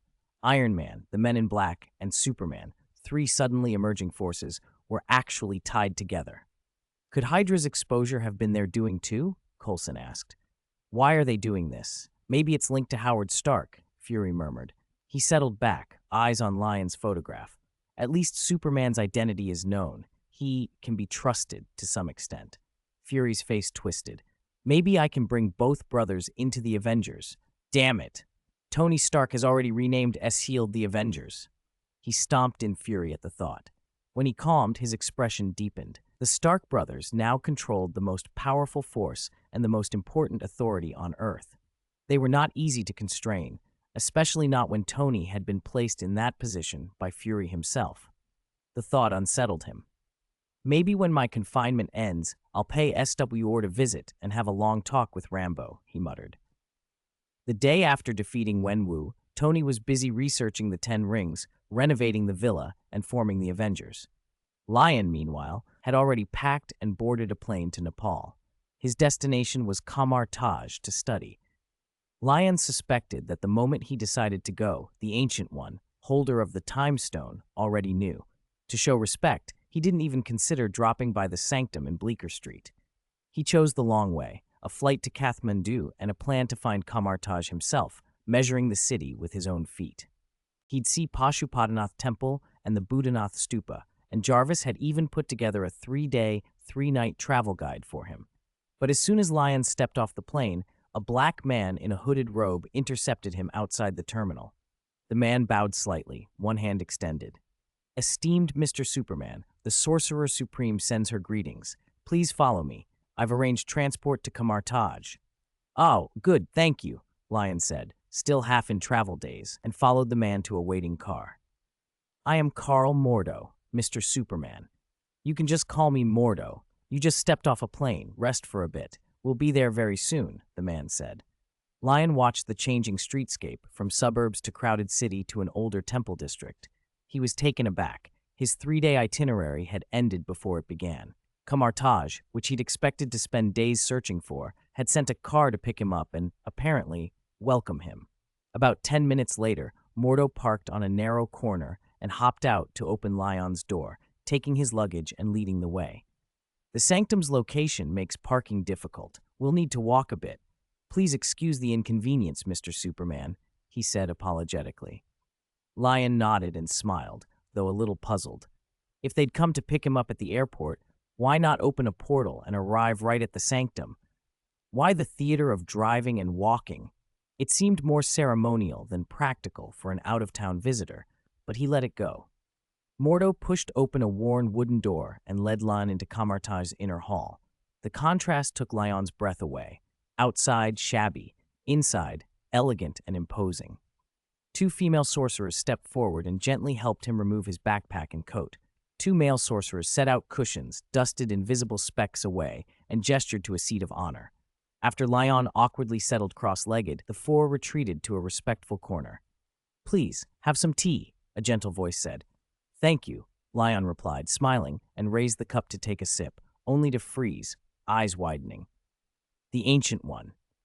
Kneeling beside him to pour the tea was none other than the Sorcerer Supreme, Gu Yi. The Ancient One's eyes were as calm as still water. Dressed in a brownish-yellow robe, she radiated the presence of a true master, a faint smile playing at her lips as she looked at Lion. "It is I," she said softly. "Welcome to Kamartaj, Mr. Lion." Chapter 113, Multiverse. "You know me? Of course you should know me." Mr. Lion looked at the bald man across from him. The hairstyle announced someone who took strength seriously. "What I mean is, you don't strike me as the hospitable type, but today you fetched me and served me tea. I'm honored." "You wouldn't be asking for favors, would you?" the bald man replied. Mr. Lion remembered a certain world consciousness that had once fawned over him. He sipped the tea. "Is this honey? It tastes good." The Ancient One flicked her finger, and the teacup in Mr. Lion's hand refilled on its own. "If it tastes good, drink more. We have plenty."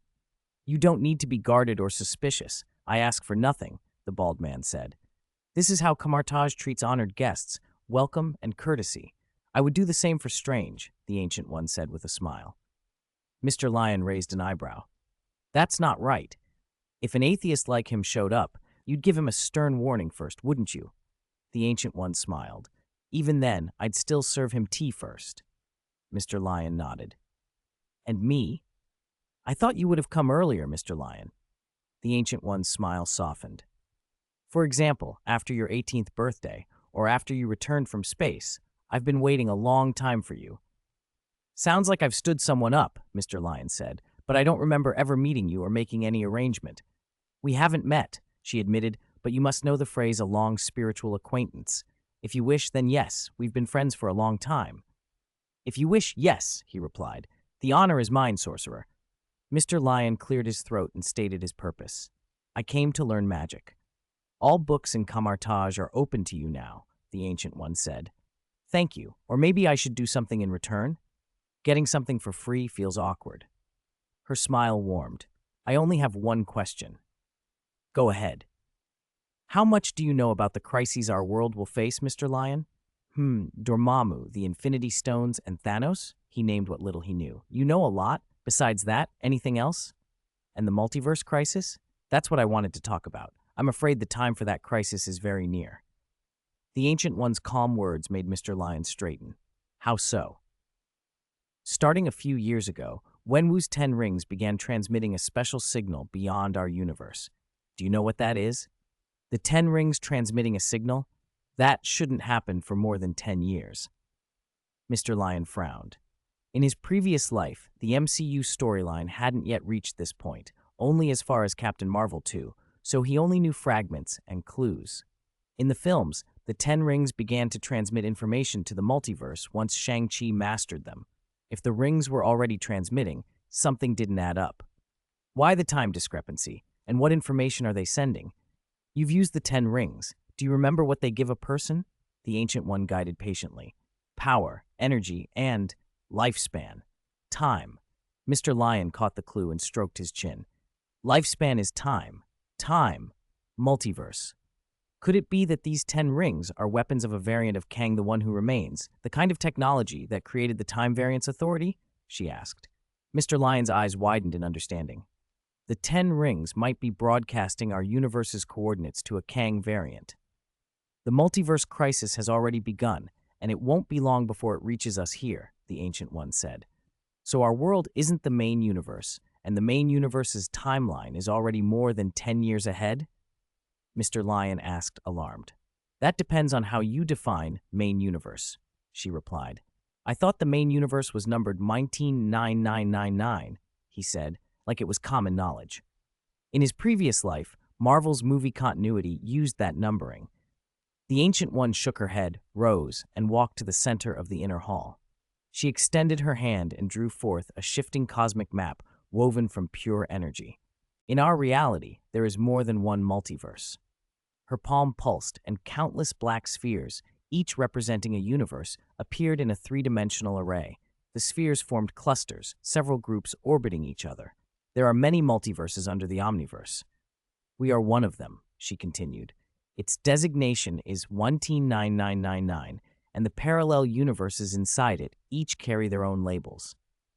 What you called the main universe is 199999A side, which in terms that some understand can be called the 616 universe. We here are another parallel world, 199999S side. Mr. Lion stared.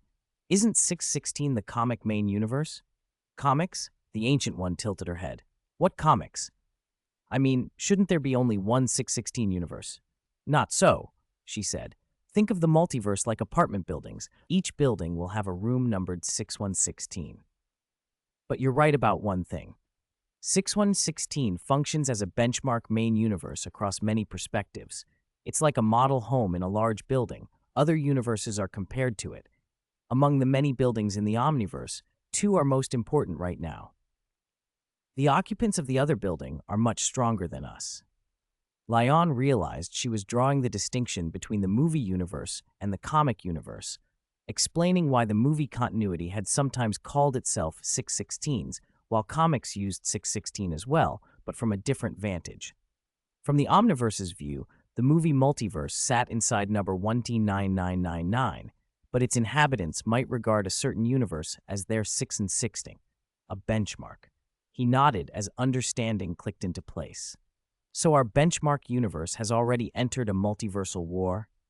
That's right, and the 10 rings are one of the fuses that could bring that war's flames here. I'll go back and have Tony block the ring's signal, Mr. Lion said, already thinking of solutions. It's useless. The transmission was sent years ago. The enemy may already be en route. Mr. Lion felt the pressure of the crisis. A multiversal war demanded cosmic-level power to stand any chance of protection, and he was far from that. He asked, voice tight, Sorcerer, you're so calm. You must have a way to handle this. The Ancient One regarded him without haste. Her smile was steady and warm as a deep spring, revealing no panic. You came here to learn magic. How about we begin now? She suggested. For some reason, she had shifted the topic back to magic. Mr. Lion rose, curiosity written all over his face. How do I experience it? Like this.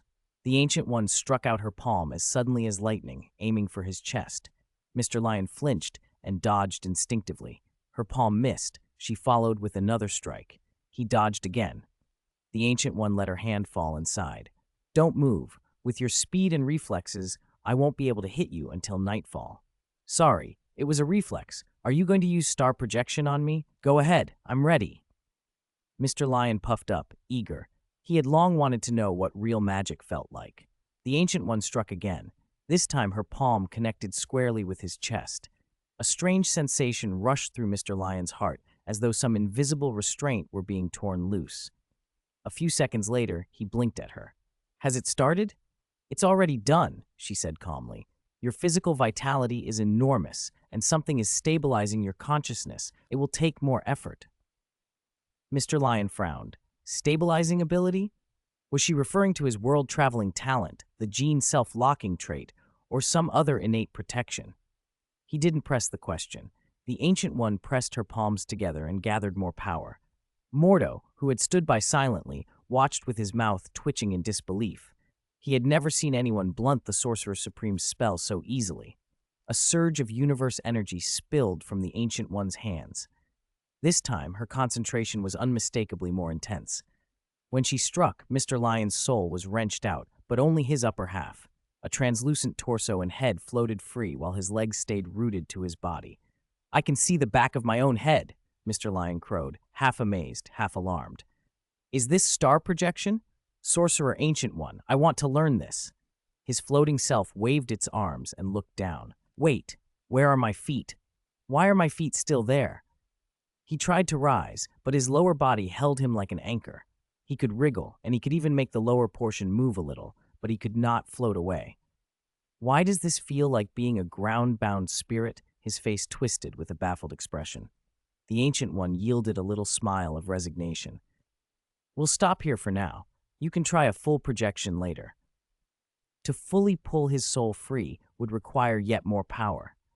The Ancient One had extended her life for years by siphoning energy from the dark dimension.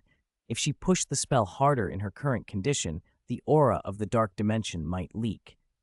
Though she did not fear using those dark energies, exposing them now would invite misunderstanding. Caecilius had only recently betrayed Camartage.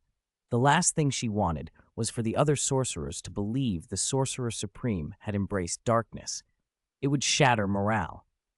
She dispelled the spell, and Mr. Lion's translucent upper body sank back into his flesh. Even half of it was incredible, he sighed, staring at his hands. When do we start lessons? He asked. After Mordo shows you to a room and makes you familiar with this place, she replied. She seemed pleased to be teaching him. There was something about the young man that gave her hope. Mordo stepped forward and shifted his tone into something more formal. Mr. Lion, follow me. As a senior sorcerer, he already treated Lion as one of their own. Thank you, Mordo, Lion said, and followed him out of the inner hall. Mordo guided him past training yards, clusters of old stone buildings, and the vast library before bringing him to the living quarters. This will be your room, he said. There's the washroom, and you can meditate here. Also, this is the Wi-Fi password. He handed Lion a small slip of paper. Lion glanced at it and grinned. Shambhala, like the movie. Has this password been the same for 10 years? It's transliterated as Shambhala, the Pure Land in Buddhism, Mordo said, fitting for an esoteric order like Camartage. Lion tidied the sparse room, took pictures to send to Sherry and Tony, then made his way back to the inner hall to find the Ancient One. They sat across from one another. Her lesson began as plainly as it was severe. Before you learn magic, you must understand it and be clear why you want to learn. This is crucial for us as sorcerers, she went on. Magic borrows power from other dimensions and always costs something. The simplest measure of a sorcerer's strength is how much power they can extract relative to the cost they pay. Hearing this, Lion smirked. So someone like you, who borrows and never returns, must be the most powerful. The Ancient One paused and then smiled. You know me well, but not quite. The most powerful sorcerer doesn't just borrow, they consume the source, make the power their own. Lion laughed. Don't let the others hear that. They'd have a field day. He toyed with his teacup. That's why we must be clear about our purpose. Only unswerving conviction can keep a sorcerer from being consumed by power, she said. Devotion and madness are sometimes separated by a very thin line. I can see in you a firm desire to grow stronger. Hold on to that. Never be complacent. Always choose to pursue greater strength. Perhaps one day you will approach the realm of Agamotto. Lion blinked. You think that highly of me? Your talent is no less than Strange's. Your body's strength will attract the attention and the covetousness of dimensional entities. That in itself is a great asset for learning magic. She traced a portal in the air and pulled out several thick tomes. Begin with the magic of the Vishanti. Their arts are stable and the costs are smaller. She set the books in front of him. The Key of Solomon, Codex of Control, Heart of Hoggoth. Basic, foundational texts. Leon flipped through them, then shut his eyes to absorb the material. When he opened them again, the Ancient One quietly handed him more, and more. As the sky dimmed, the pile beside him grew and grew. Leon eagerly reached for each new volume, but finally had to stop. These are the books I recommend, she said. From here you are free to explore. He looked around, startled. The spacious inner hall had slowly filled with stacks of yellowed volumes, easily 700 or more. Leon closed the book he still held. The first page's title showed, The Castle of Cagliostro. The Ancient One shook her head with a small, pleased smile. I haven't taught you everything. Only you can be your own teacher. Leon nodded, understanding the warning. She rose, pushed the door open, and moved to leave. It's late. Get some rest. For you, perhaps it's time to bask in the sun. Chapter 1. Learning Magic, and then Graduating. Mr. Lion didn't go out to bask in the sun. Before he found Camartage, he'd already reached his limit. His one-arm lift was 2.07 million tons. Even if he spent a few more years soaking up solar energy in the Resident Evil world, further gains would be negligible. If soaking in the sun used to be like a starving man devouring a feast, now it was like mindlessly cracking sunflower seeds after he'd already eaten. Better than nothing, but a little pointless and leaving him slightly bloated. Back in his room, Mr. Lion took out the sling ring the Ancient One had left him when she departed. The sling ring could open portals and help contact other dimensional worlds. He sat cross-legged on the bed, slipped the ring on, and began to meditate, prepared for his first attempt to fail. But the process of borrowing power went far more smoothly than he'd expected. Normally, this required intense focus. Ordinary mages took days to years to learn to use a sling ring. Mr. Lion, who constantly multitasked to control various superpowers in his daily life, found concentration trivial. His consciousness slipped into the dimensional realm as easily as a piece of meat falling into a shark tank. The moment he arrived, countless strange, immense, and mysterious consciousnesses swarmed him, eager to make a pact. The scene was like a crowd of bored bank managers suddenly spotting a wealthy man with assets and clamoring to offer loans. They surged forward without hesitation, jostling to be first to say, "Borrowing isn't a loss. Borrowing isn't a scam. If you want power, choose me. I offer low-interest small loans." Mr. Lion welcomed them all. Any dimensional demon god that approached, he signed a loan contract, with Dormammu included. He didn't plan to repay them, so he borrowed as much as he could. Besides, because of his physiology, whereas others might pay with a perforated stomach for using the same magic, like Strange did, he only needed to give a few drops of blood or a few strands of hair. To the dimensional entities, those were usable magics. When he opened his eyes, he formed hand seals and, with a flick of his palm, conjured 2 rings of Ragador. By altering the seals slightly, the 2 defensive rings of mystical light combined into an upgraded seraphim shield. This defensive spell was among the strongest in Kamartaj's orthodox magic, powerful enough, in the Avengers film, to block an energy attack fired from Thanos' ship tens of thousands of meters above. Mr. Lion changed seals again. The seraphim shield vanished, and a golden longsword condensed in his hand, the Vishanti's sacred sword, specially effective against dark creatures and dark magic. He continued practicing. One orthodox spell after another sprang to life in his hands, as if he were a grand mage who'd spent years steeped in the mystic arts and was simply recalling his repertoire out of habit. And when he exhausted orthodox magic, he moved to darker arts. He crossed his hands to form a seal and deliberately opened a mirror dimension. This more complex spell took a few seconds to cast. Prism-like spatial fluctuations washed over Kamartaj like a light veil. He stepped out of his room and threw a punch. The entire Kamartaj in the mirror dimension shattered instantly, though reality remained unaffected. It was a domain-style magic, a space almost identical to reality but without real-world consequences. He kept punching, each blow heavier, until cracks appeared across the mirror dimension. Small mirror dimensions break easily, he mused. If the mirror dimension were continent-sized, it might be harder to destroy. Satisfied with that test, he stopped and practiced dark spells instead. Mind pollution, flesh manipulation, Dormammu dark energy. Mr. Lion had already learned a great deal of dark magic. The Ancient One had indeed been an enlightened and effective teacher. She hadn't always taught directly, but the books she'd left provided a complete framework for learning spells, both white and dark. He only had to build on that framework and he'd grow quickly. The fastest way was obvious: read every book in Kamartaj's library. Early the next morning, Mordo stopped him on the way to the library. "Mr. Lion, I heard from the Ancient One that you've already been initiated." "Incredible talent," Mordo exclaimed, clapping his hands. "I'm training other newly initiated mages right now. Want to join? It could help you master the post-initiation techniques faster." Mordo believed his training was effective and might benefit Mr. Lion. "Thank you, but I don't need the training," Mr. Lion replied, declining with a nod. Without further explanation, he formed a seal and produced a seraphim shield. Mordo froze. "What is that, seraphim? How?" His eyes went wide.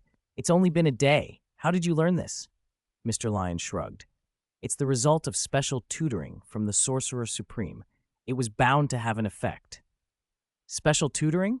Mordo's eyes widened. I've had tutoring too, but never like this. Mr. Lion patted him on the shoulder with mock earnestness. Maybe your tutor's posture wasn't quite right. I won't join the training, he added. The Ancient One left quite a few books for me. We can discuss magic later if the chance comes up. Okay. Mordo watched him go, bewildered. Could it be that Superman, if that's what he really was, learned magic at superhuman speed? He called after him, remembering something. Mr. Lion, the librarian is new and a little strict, so please be understanding. Mr. Lion flashed an okay behind him. A few minutes later, he met the new librarian Mordo told him about. Hello, I'm Wong. The Sorcerer Supreme instructed that you may read any book here. The man stood and bowed halfway. He was a solidly built man in his prime, with short brows, broad cheeks, and small, serious eyes. After his greeting, he immediately issued a warning. But I advise you not to read the locked forbidden books first, Wong said. They're technically open to mages, but few ever do. Not just because they're profound and difficult, but because forbidden books hold forbidden power that easily leads people astray. The previous librarian was hung here by Caecilius, the traitor who went astray after reading forbidden texts. Wong's voice tightened on the name. Mr. Lion smiled. I understand. Don't worry, I promise I won't hang you if I go astray. Wong nodded gravely. Good. If you can't find anything, ask me. Wait, did I just hear? Chapter 116. Maybe not. Leon smiled and walked straight into the stacks. Wong was the librarian, but later history made him the Sorcerer Supreme. Experienced and powerful. In the films, after the blip, the older Wong, now Sorcerer Supreme, even joked about his resume. When he was young, he'd been a supermarket manager in Kamartaj for 9 years, then replaced the deceased librarian and spent 11 years in the library. The timeline checked out. This young Wong didn't yet have all that experience. Faced with Leon's indifferent confidence, he couldn't find another warning to give. He stood in the aisle with his mouth half open and watched helplessly as Leon began to read the forbidden tomes. I hope he keeps his promise and doesn't actually hang me, Wong muttered, not very optimistic. Half a month passed. Wong went from glancing anxiously at Leon all the time to accepting Leon's frenetic page-turning as part of the library's rhythm. With how fast Leon read, Wong sometimes wondered if any of it actually sank in. Mordo, on the other hand, suffered. Leon would casually demonstrate a new spell or two in front of him every day. After more than 10 days, Mordo was demoralized. He started doubting his own study methods. Only when the Ancient One found time to advise him did he learn the truth. It wasn't his technique, it was Leon. Kamartaj, Inner Sanctum. You finished all the books already? The Ancient One asked, surprised. Kamartaj's library wasn't omniscient, but it had been collecting knowledge for ages. She hadn't expected Leon to return so quickly looking for the next step. More or less, there are only a few less useful volumes left, Leon said, sipping tea. He'd been reading day and night. His grasp of magic had shot upward. Even the dark arts of assimilation and absorption he'd feared at first had shown up in fragments among the forbidden texts. He'd learned the basics. If a demon or a weak dimensional demon god showed up now, Leon could drain it and absorb its essence on the spot. He'd actually come to take his leave. He hadn't expected his study in Kamartaj to last only a month. The Ancient One, however, offered guidance before he left. Your knowledge of spells is sufficient. Now you should study the principles of magic. The principles? Leon had never heard of needing to study principles for Marvel magic. The Ancient One folded her fan and explained slowly. We borrow power from other dimensions to cast spells. We may know how to use those techniques, but we don't understand their true nature. We only know how to manipulate what we've borrowed. Borrowed power brings not only energy, but the nature of that energy and the method to release it. Sorcerers learn how to make borrowed energies conform to set methods. If the corresponding source of power isn't there, even perfect hand seals and circles won't release the magic. Studying the principles means learning the essence of a spell so you could use it with any energy. Oh, Leon's mind clicked into place. Kamartaj's magic was odd. Borrowing was fundamental. Some spells also required borrowing from a particular demon god. Setorak's crimson bands, for example, derive their imprint and nature from Setorak. Without Setorak's power, the crimson bands could not be cast even with Vishanti energy.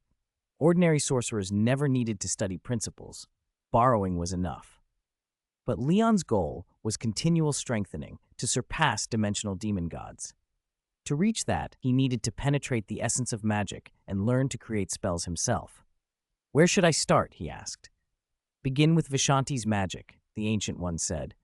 "They don't mind future generations studying them." "I understand, Ancient One. Thank you." Leon bowed and left, excited.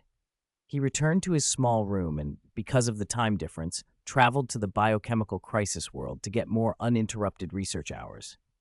He did experiments there, then came back to the Marvel Universe to practice. 3 days later, while he was in his Kamartaj room experimenting with the winds of Watumb, Wong knocked. "Why haven't you been in the library lately? Don't get lost in forbidden knowledge. That leads to darkness." Wong had gone looking for him, and not finding him at the stacks worried the worst. Leon grinned. "I finished the books. I'm studying magic principles." "Magic principles? Like how to cast spells?" Wong frowned. "No, look." Leon formed a sword of crimson light and handed it into being, Vishanti's holy sword, but with an odd energy signature. Wong peered at it and then stepped back. "What is that?" "Look at its composition," Leon said. Wong's expression changed as he realized what he was seeing. "Holy, Crimson Dimension energy? You used Setarok's power to cast Vishanti's magic?" "How did you do that?" Wong asked, stepping back another pace. "Aren't you afraid you'll blaspheme Vishanti and be punished?" "Don't worry," Leon shrugged. "Vishanti won't punish a small sorcerer like me." "You're insane. You have to stop. This research will get you into trouble." Wong was earnest. "Actually, the Ancient One approved it." Wong froze. "She did?" "Yes." Wong had no reply. He recovered the crimson sword and, against his better judgment, thought it looked cooler than the original. "Then, can you teach me how to do that?" Leon almost laughed. "If you can't stop it, join it." "Want to learn?" He ruffled Wong's shoulder and pushed him toward the door. "Talk to me after you finish every book in Kamartaj." Word of Leon's unusual experiments spread. He didn't always open the mirror dimension, and when he did, the style of magic he used was strikingly different. Some sorcerers grew intensely curious. Rumors of a prodigy in Kamartaj circulated, even though Leon kept to himself. Nearly a year went by, counting his stints in the biochemical crisis world. He'd made incredible progress, but lately his gains had slowed. The basic spell's principles were straightforward. Deeper powers, Lord of Hoggoth, the mirror dimension, touched on cosmic laws and rules. Those felt like studying laws of the universe rather than tricks. The mirror dimension alone loomed enormous. If he truly understood its principle, he'd be close to manipulating spatial rules directly, even on a stellar scale.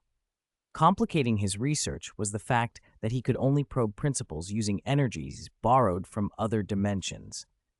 It was like trying to clean graffiti from a wall having only colored dyes, no clear water. Under those constraints, Leon estimated it would take at least 5 years to fully grasp the mirror dimension's essence. Still, such truly complex spells were rare.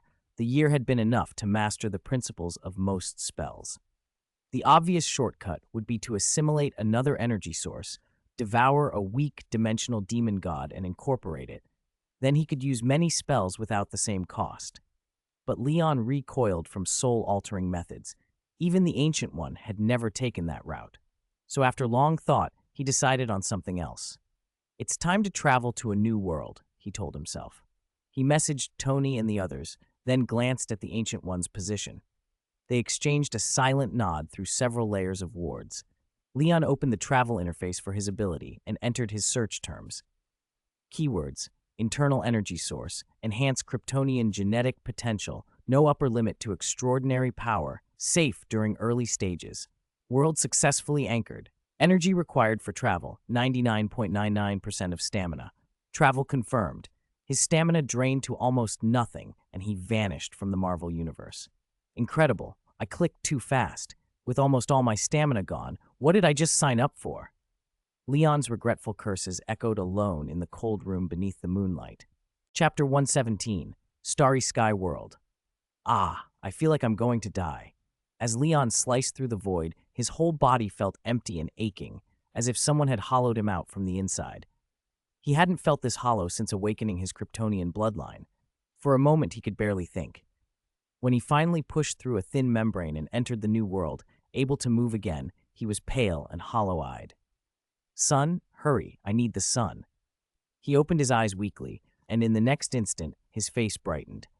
A massive yellow sun hung only a few 100,000 kilometers away, pouring warm light straight at him. The sunlight washed over his body, and with a few heartbeats, he was fully revived. In a flash, he twisted, his strength returning, his whole being lighting up as he surged back toward peak condition. Comfortable. He stretched, feeling power in every limb, and stared at the sun. I actually came out right next to the sun? What a coincidence. Or had this world cast him there? He glanced back into space. The structure of the system was familiar. The little, broken Earth he knew lay hundreds of millions of kilometers away. Earth's a bit far. Even with no air resistance and full acceleration, it'll take a while to get there. He wondered what kind of world this was. Such tremendous energy consumption. Could this be the DC universe? If so, would the world consciousness here be a god? Sound didn't travel in space, otherwise Leon would have shouted for God himself to come out and greet him. Instead, a vast consciousness dropped like a stone into his mind and hooked into his brainwaves. This is the original universe. I am not the world consciousness. I am the source will. This time the voice could answer back, unlike that little white idiot from the Resident Evil world. Original universe? Source will? Sounds familiar. Leon rubbed his chin. Your strength is too weak. You cannot help me. Leave. The source will sounded disappointed. Leon froze, then felt a repulsive pressure trying to shove him back out of the universe. The entity was attempting to drive him away without another word. He scrambled to respond mentally. What do you mean? Is there some danger you need me to solve? At least tell me that. I don't know. You don't know, so you need me. I'll help you find out what the danger is. Stellar level, too weak. He'd never been told he was too weak before. I'm still weak? Wait, stellar level. Leon's mind raced. Starry sky world, genetic primal energy cultivation. Could this be that world? The original universe was immense, 10 trillion light-years in diameter in this setting. For comparison, in this book's framework, a Marvel universe is only about 100 billion light-years across. Beyond the original universe lay the even vaster Universe C, then the origin continent and the chaotic source world, realms whose power could rival the top tiers of the Marvel power pyramid. No wonder crossing it had drained him so much.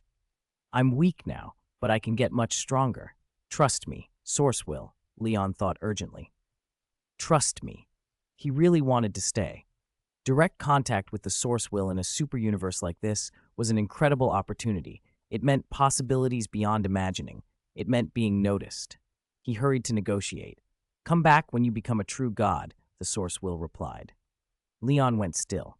A true god? The gap between him now and a true god felt like a trillion-fold. How long would that take? Still, his eyes shone. This was too big an opportunity to walk away from. Wait, don't be so quick to send me away, he bargained. If I grow here, I could become a true god faster and help you sooner.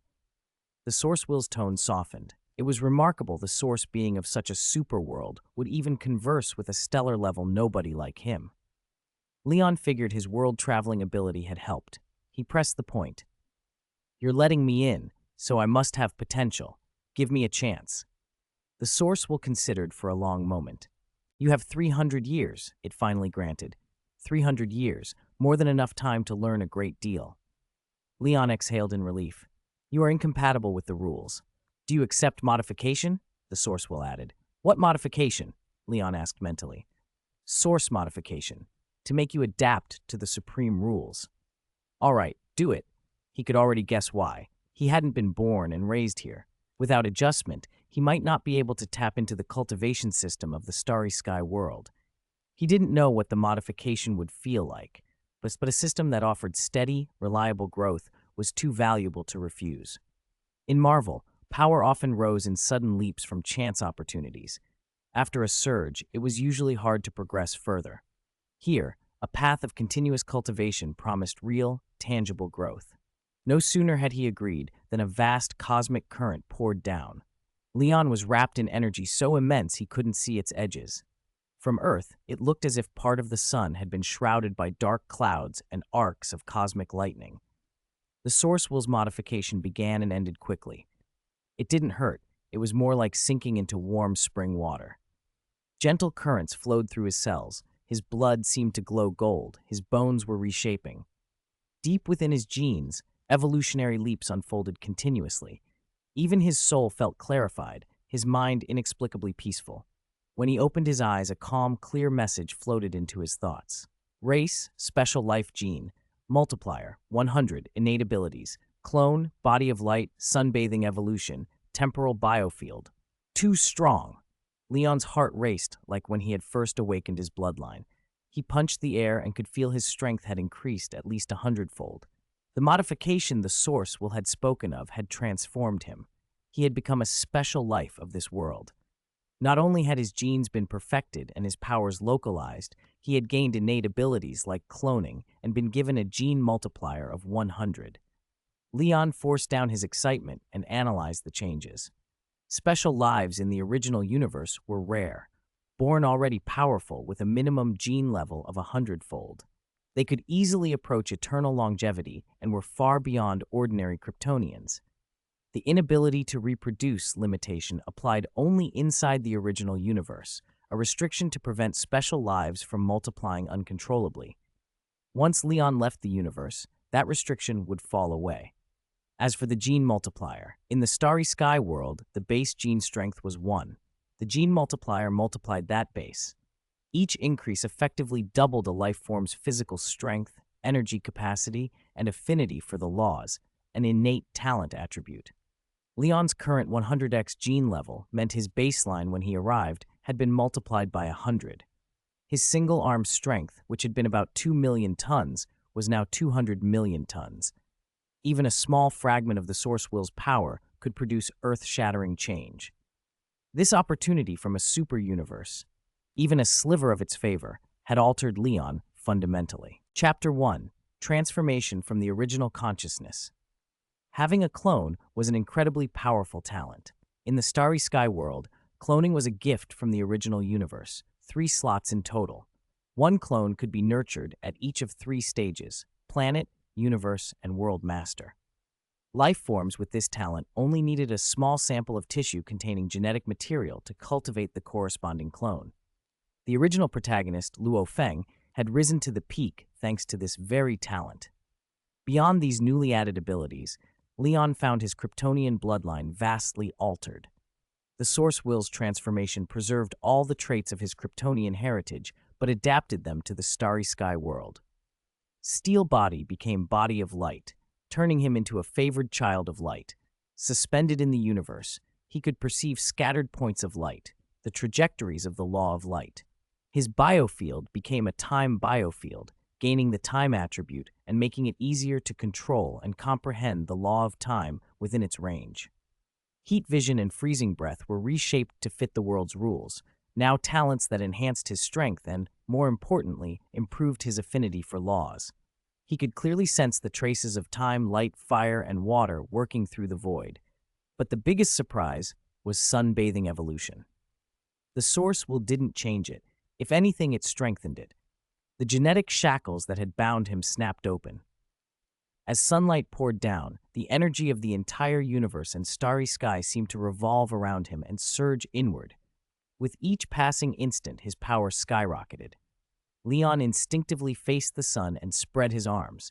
Countless radiations and energies rushed to him and were converted into nourishment. His power swelled wildly, then, suddenly, concentrated toward his chest.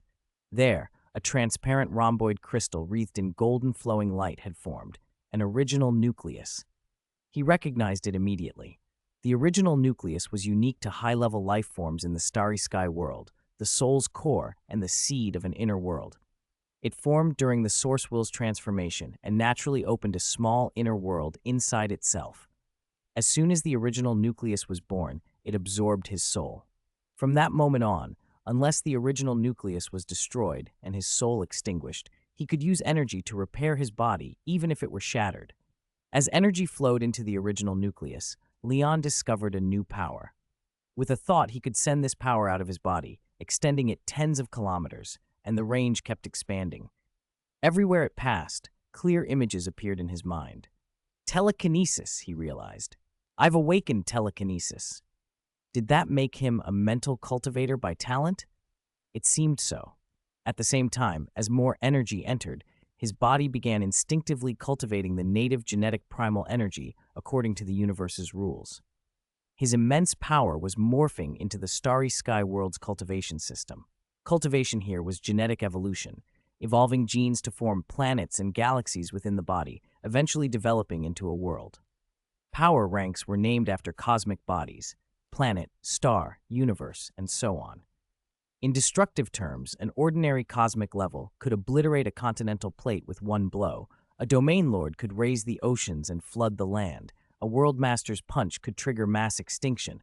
Beyond world master, destroying a planet with a strike was just the beginning.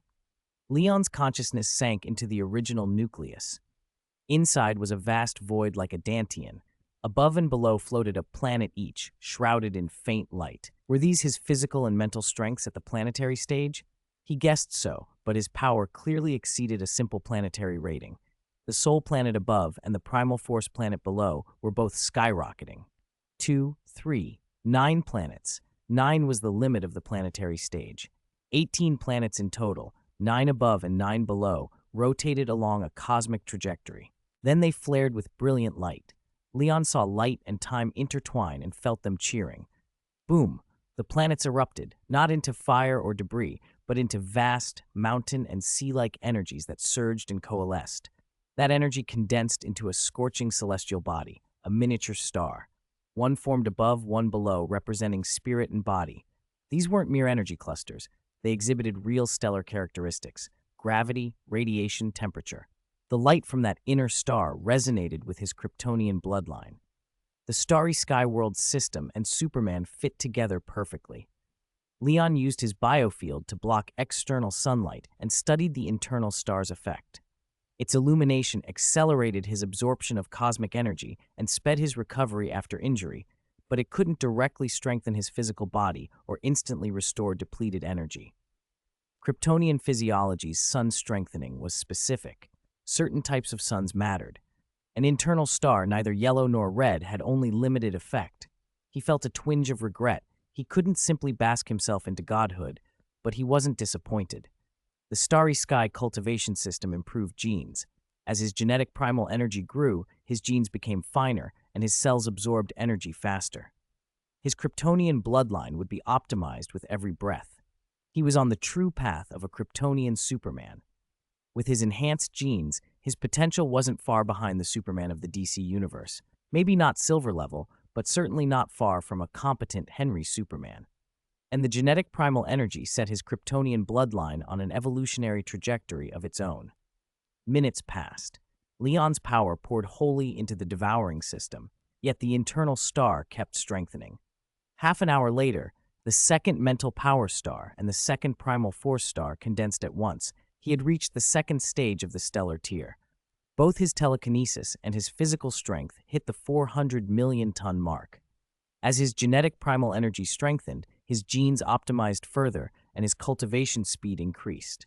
At this rate, if he continued to float and bask, he estimated he could advance a stage every half hour within the stellar tier. Abnormal. Too abnormal. Leon breathed. He probed deeper into the original nucleus and found a peculiar fluctuation leading to a world. Following it, his consciousness slipped through an entrance and the inner world came into view. Inner worlds normally formed when a life form broke through to the world master stage, the life core, opening a private realm. But those with an original nucleus could possess an inner world ahead of time and were thus destined to become world masters. Leon, however, was special. According to the starry sky world's rules, special life forms became immortal beings upon reaching adulthood.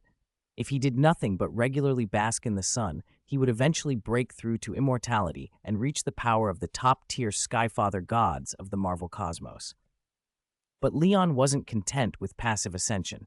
From above, he looked down at his inner world, a small realm 10 kilometers long, wide and high, with land and sky. From zenith to ground, it was suffused with flowing luminescence and intertwining light, his strongest law talent, the law of light. It belonged to him. He could use all its energy. "This is perfect," he mused. "When it's bigger, I'll move a yellow sun in here and bask at zero distance whenever I want." He left the original nucleus with a grin. No need to learn magic or devour dimensional demon gods. When he returned, he'd be a dimensional demon god in his own right. He could stay 30 more years and make tremendous gains. The source will interjected coldly. Why? Does this transformation come with a fee? Leon finally understood how eager the source will was to jettison him. Every small passive benefit would cost time. He hadn't planned to linger anyway. The starry sky universe was vast. Time flowed differently, like in Marvel. He'd used so much energy crossing over that returning to the exact moment he left would be impossible. If he stayed for centuries, things on Earth would change. Tony's ashes would be reduced to dust by microbes. You're here to grow stronger. I provide resources for that growth, but they will be converted into time, the source will explained. All right, since I'm already at the stellar stage, I need to nurture a clone, Leon said after a moment, shamelessly trying to trade favors. Can you also give me clone material from the Nether Sea at the stellar stage? Yes, you may stay another 3 years. 3 years? Fine. Where's the material? You'll receive it tomorrow. Like express delivery? Then how about a second sample too? The world tree? You don't have enough time, the source will replied. Tree of life? Still not enough, came the curt answer. Leon felt like he was trading items in some main god space and being told he didn't have enough points. Then pick something suitable within the time limit, something large and strong, good in combat. You have 3 more months. 3 months? That's barely occasion. Still, the source will added, you have my resources. Use them well. Thanks, Leon said sincerely. This transformation would shape his future. The source will's help was invaluable. He wasn't scheming to repay it 100-fold later. He really meant it. Leon closed his eyes and resumed bathing in sunlight. Tomorrow he would receive the materials and go to Earth to figure out the current era and find inheritances useful to his cultivation. Chapter 119, Pregnancy. Deep within the original universe, in a secret realm 160 million light-years across, there was a boundless ocean. The sea itself spanned 12 light-years in diameter. Its surface shifted through colors like a waking dream, and a perpetual mist rose from it, as if whole worlds were being born and extinguished within the fog. Above that ocean floated a middle-aged man in a long robe, both sinister and mesmerizing. He was Nine Nether, a god lord of the universe divine cult, an agent of the source will. The vast ocean below was, in truth, his form. For a long moment his eyes remained shut, then they opened, and countless laws spun within them. You need blood sea seawater at the stellar level, he murmured into the void, as if asking and answering at once. But the lowest cultivation among my descendants is already world lord, and the worst seawater on record was cosmic level. The Nine Nether Sea, also called the Blood Sea, was a special being born only from a universe. Its descendants were the same kind of life form. All right, esteemed source will, I understand. With that, he stretched out a hand and summoned a droplet of water several hundred meters across. How shall I proceed? Send it into the dark universe. Very well. Vast spatial laws surged around him. He tore open a passage to the dark universe and sent the droplet through. When he finished, he paused, waiting for further commands from the source will. None came, and he closed his eyes again. If Nine Nether had known the source will, had gone so far as to seek out the original owner just to secure him a suitable drop of blood sea seawater, he would have been deeply moved. At that same moment, a black giant egg that had been drifting aimlessly through the cosmos was caught by a subtle energy fluctuation. The egg was pushed into motion and sped toward the nearest dark universe passage. A day later, the dark rift to the dark universe ripped open in the solar system without warning. 2 colossal masses shrouded in cosmic energy shot out and then vanished as the passage closed, leaving no trace of having ever been there. Only one person within the system felt the spatial tear. He emerged from meditation. The laws of light and time flowed through his vision. A day had passed, and he had advanced to cosmic level stage 2. The stellar within his body had transformed into a nebula. He had also reached the threshold of the law of light, beginning to comprehend the 7-fold light domain. These changes were the result of the extraordinary aptitude for laws that certain special creatures possessed. Whereas most cultivators had to rely on a cultivated domain to interface with universal laws, his innate talent allowed him to touch the laws directly. Even a slight fluctuation in his primordial genetic energy had enabled him to take this step. In raw power, he had reached the equivalent of 400 billion tons. An arm could exert the weight of Mount Tai. Terrifying by ordinary standards, yet for a Superman this was still infancy. A full-grown one would move planets like toys. In the starry sky world, however, this level already ranked among immortal-level powerhouses. An entire universe nation might never see such strength for tens of thousands of years. He smiled at his own progress. One day of cultivation had produced this leap. He had grown stronger entirely through his own efforts. He scanned the heavens with the supervision granted by the source will across billions of kilometers and spotted two masses rapidly approaching near Saturn.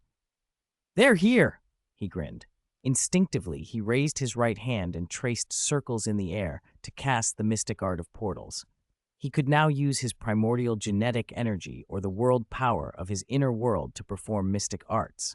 But the arcs of light in the void flickered and vanished. The portal art seemed castable, but something was missing. It must be a mismatch in spatial rules between the two worlds, he thought. I'll have to pick up the delivery the old-fashioned way. He angled his body and shot toward Saturn. Time biofield activated. Time acceleration engaged. The law of light burned through his limbs to speed him on. His velocity leapt to sublight speeds. He became a streak in the dark. 2.5 hours later, near Saturn, he intercepted the vessels and used his primordial genetic energy to disperse the cosmic cloak around them. When the energy fell away, a 100-meter sphere of scarlet seawater floated exposed beside a 12-meter-tall black giant egg. "These are my deliveries," he laughed, elated.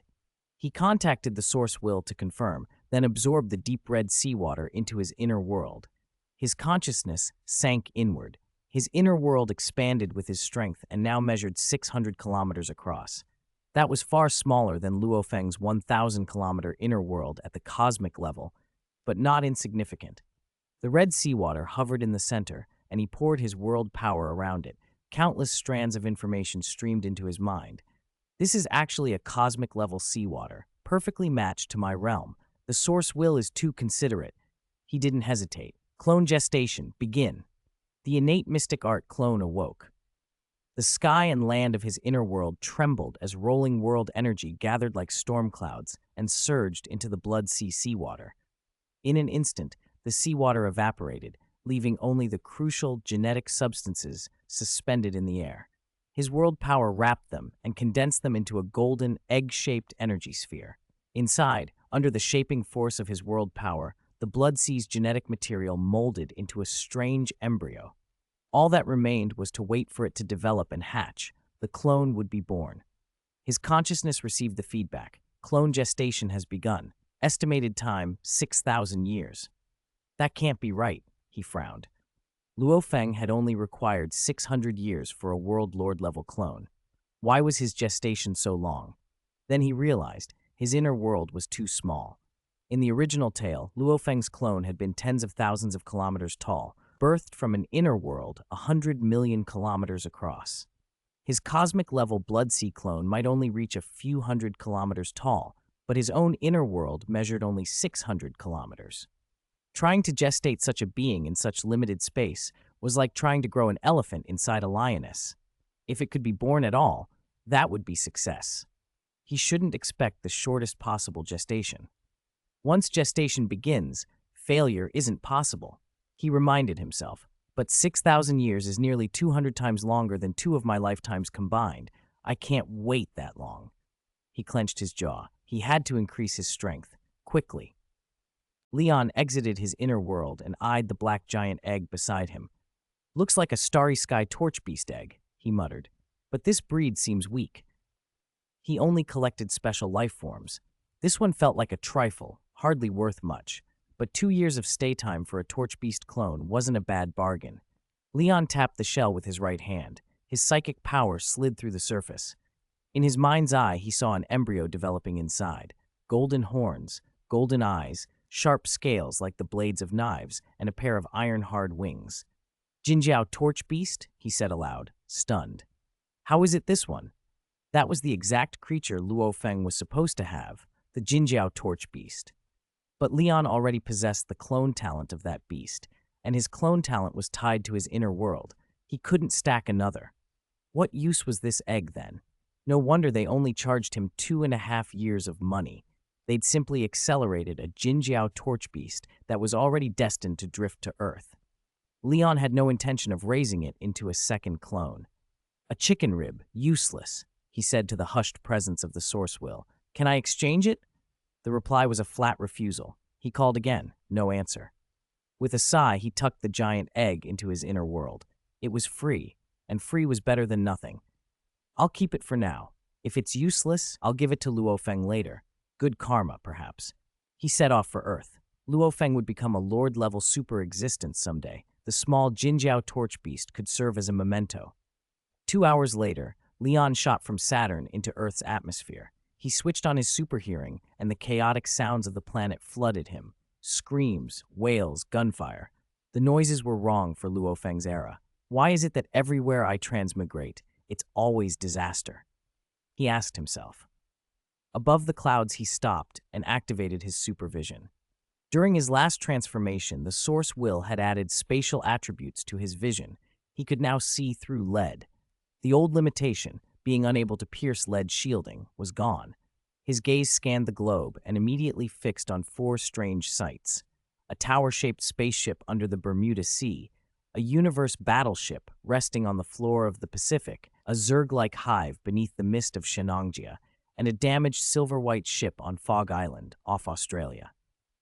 On the continents, the 5 landmasses were shrouded in the shadow of war.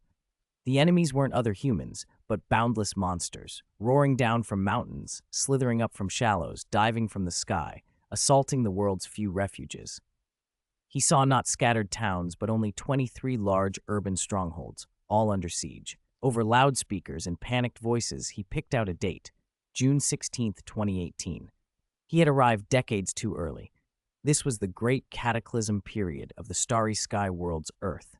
Years ago, the RR virus had swept the globe, killing millions and triggering a wave of rapid evolution. Beasts governed by primitive laws surged ahead of humans. From 2015 onward, rapidly evolving creatures coalesced and assaulted human cities.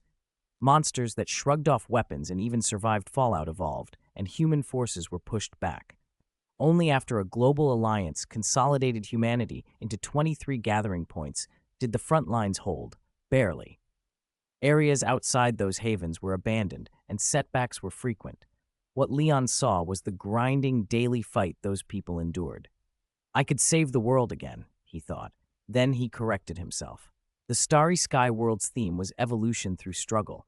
To save them outright would go against its laws. He chose a compromise. I'll eliminate all monsters above Apprentice 7th rank and leave the rest to them. He extended his biofield. His speed shot into the tens of thousands of Mach. In silence, he threaded between continents. Over China, 2 crimson beams of light stabbed down like rain, and wherever they struck, a monstrous form collapsed. Over Europe, monsters with strength above 100 tons were seized by an invisible force and crushed midair. The same across the Americas and Africa. Within half a minute, Leon had wiped out all the leading monsters worldwide. Without their leaders, the remaining beasts, less intelligent and poorly coordinated, fell apart and their combat effectiveness plummeted. The human front lines visibly eased. Leon deliberately left a few planetary-level king monsters alive. They sensed the shift and ordered a temporary retreat. The beast tide receded. The humans had, for the moment, breathing room. He drifted toward the Yangtze River. Moments before, a man of over 20 tons had been holding the line there, sacrificing himself to buy evacuation time for 100,000 civilians bound for the Jiangnan base. Locked in a life-or-death struggle with a creature that was half tiger, half dragon. Leon had been passing through and saved that man, so he hung around to watch. The man continued to shepherd the masses away, while Leon skimmed down to the river's surface, casually dispatching any monsters that surfaced. Half an hour passed. Fighter jets converged from every direction, crossing the sky and then hovering at the riverbank. Dozens of warriors with powers above apprentice 7th rank, each exceeding 100 tons, jumped from the jets. Among them were two at the peak of apprentice 9th rank, near 500 tons, teetering on the brink of planetary breakthrough. Leon stood motionless, expression calm. The pressure radiating from him, however, was overwhelming. The arriving fighters froze, their faces draining of color. They clustered together and dared not ask questions or step forward. The pressure was not mere intimidation, it was the shiver of a life-level gap. In the starry sky world, when a being was profoundly higher than you, fear rooted you to the spot. Their bodies and souls trembled and screamed the same thing. The person before them was a god. Even a glance could kill. Only when Leon folded his biofield inward and made himself unremarkable did everyone finally exhale in relief. They exchanged looks. Then a cold-faced man with a buzz cut in black clothes and a rough, bald man in a tight suit stepped forward. The cold-faced man bowed slightly. "Respected Strong One, thank you for your earlier intervention," he said.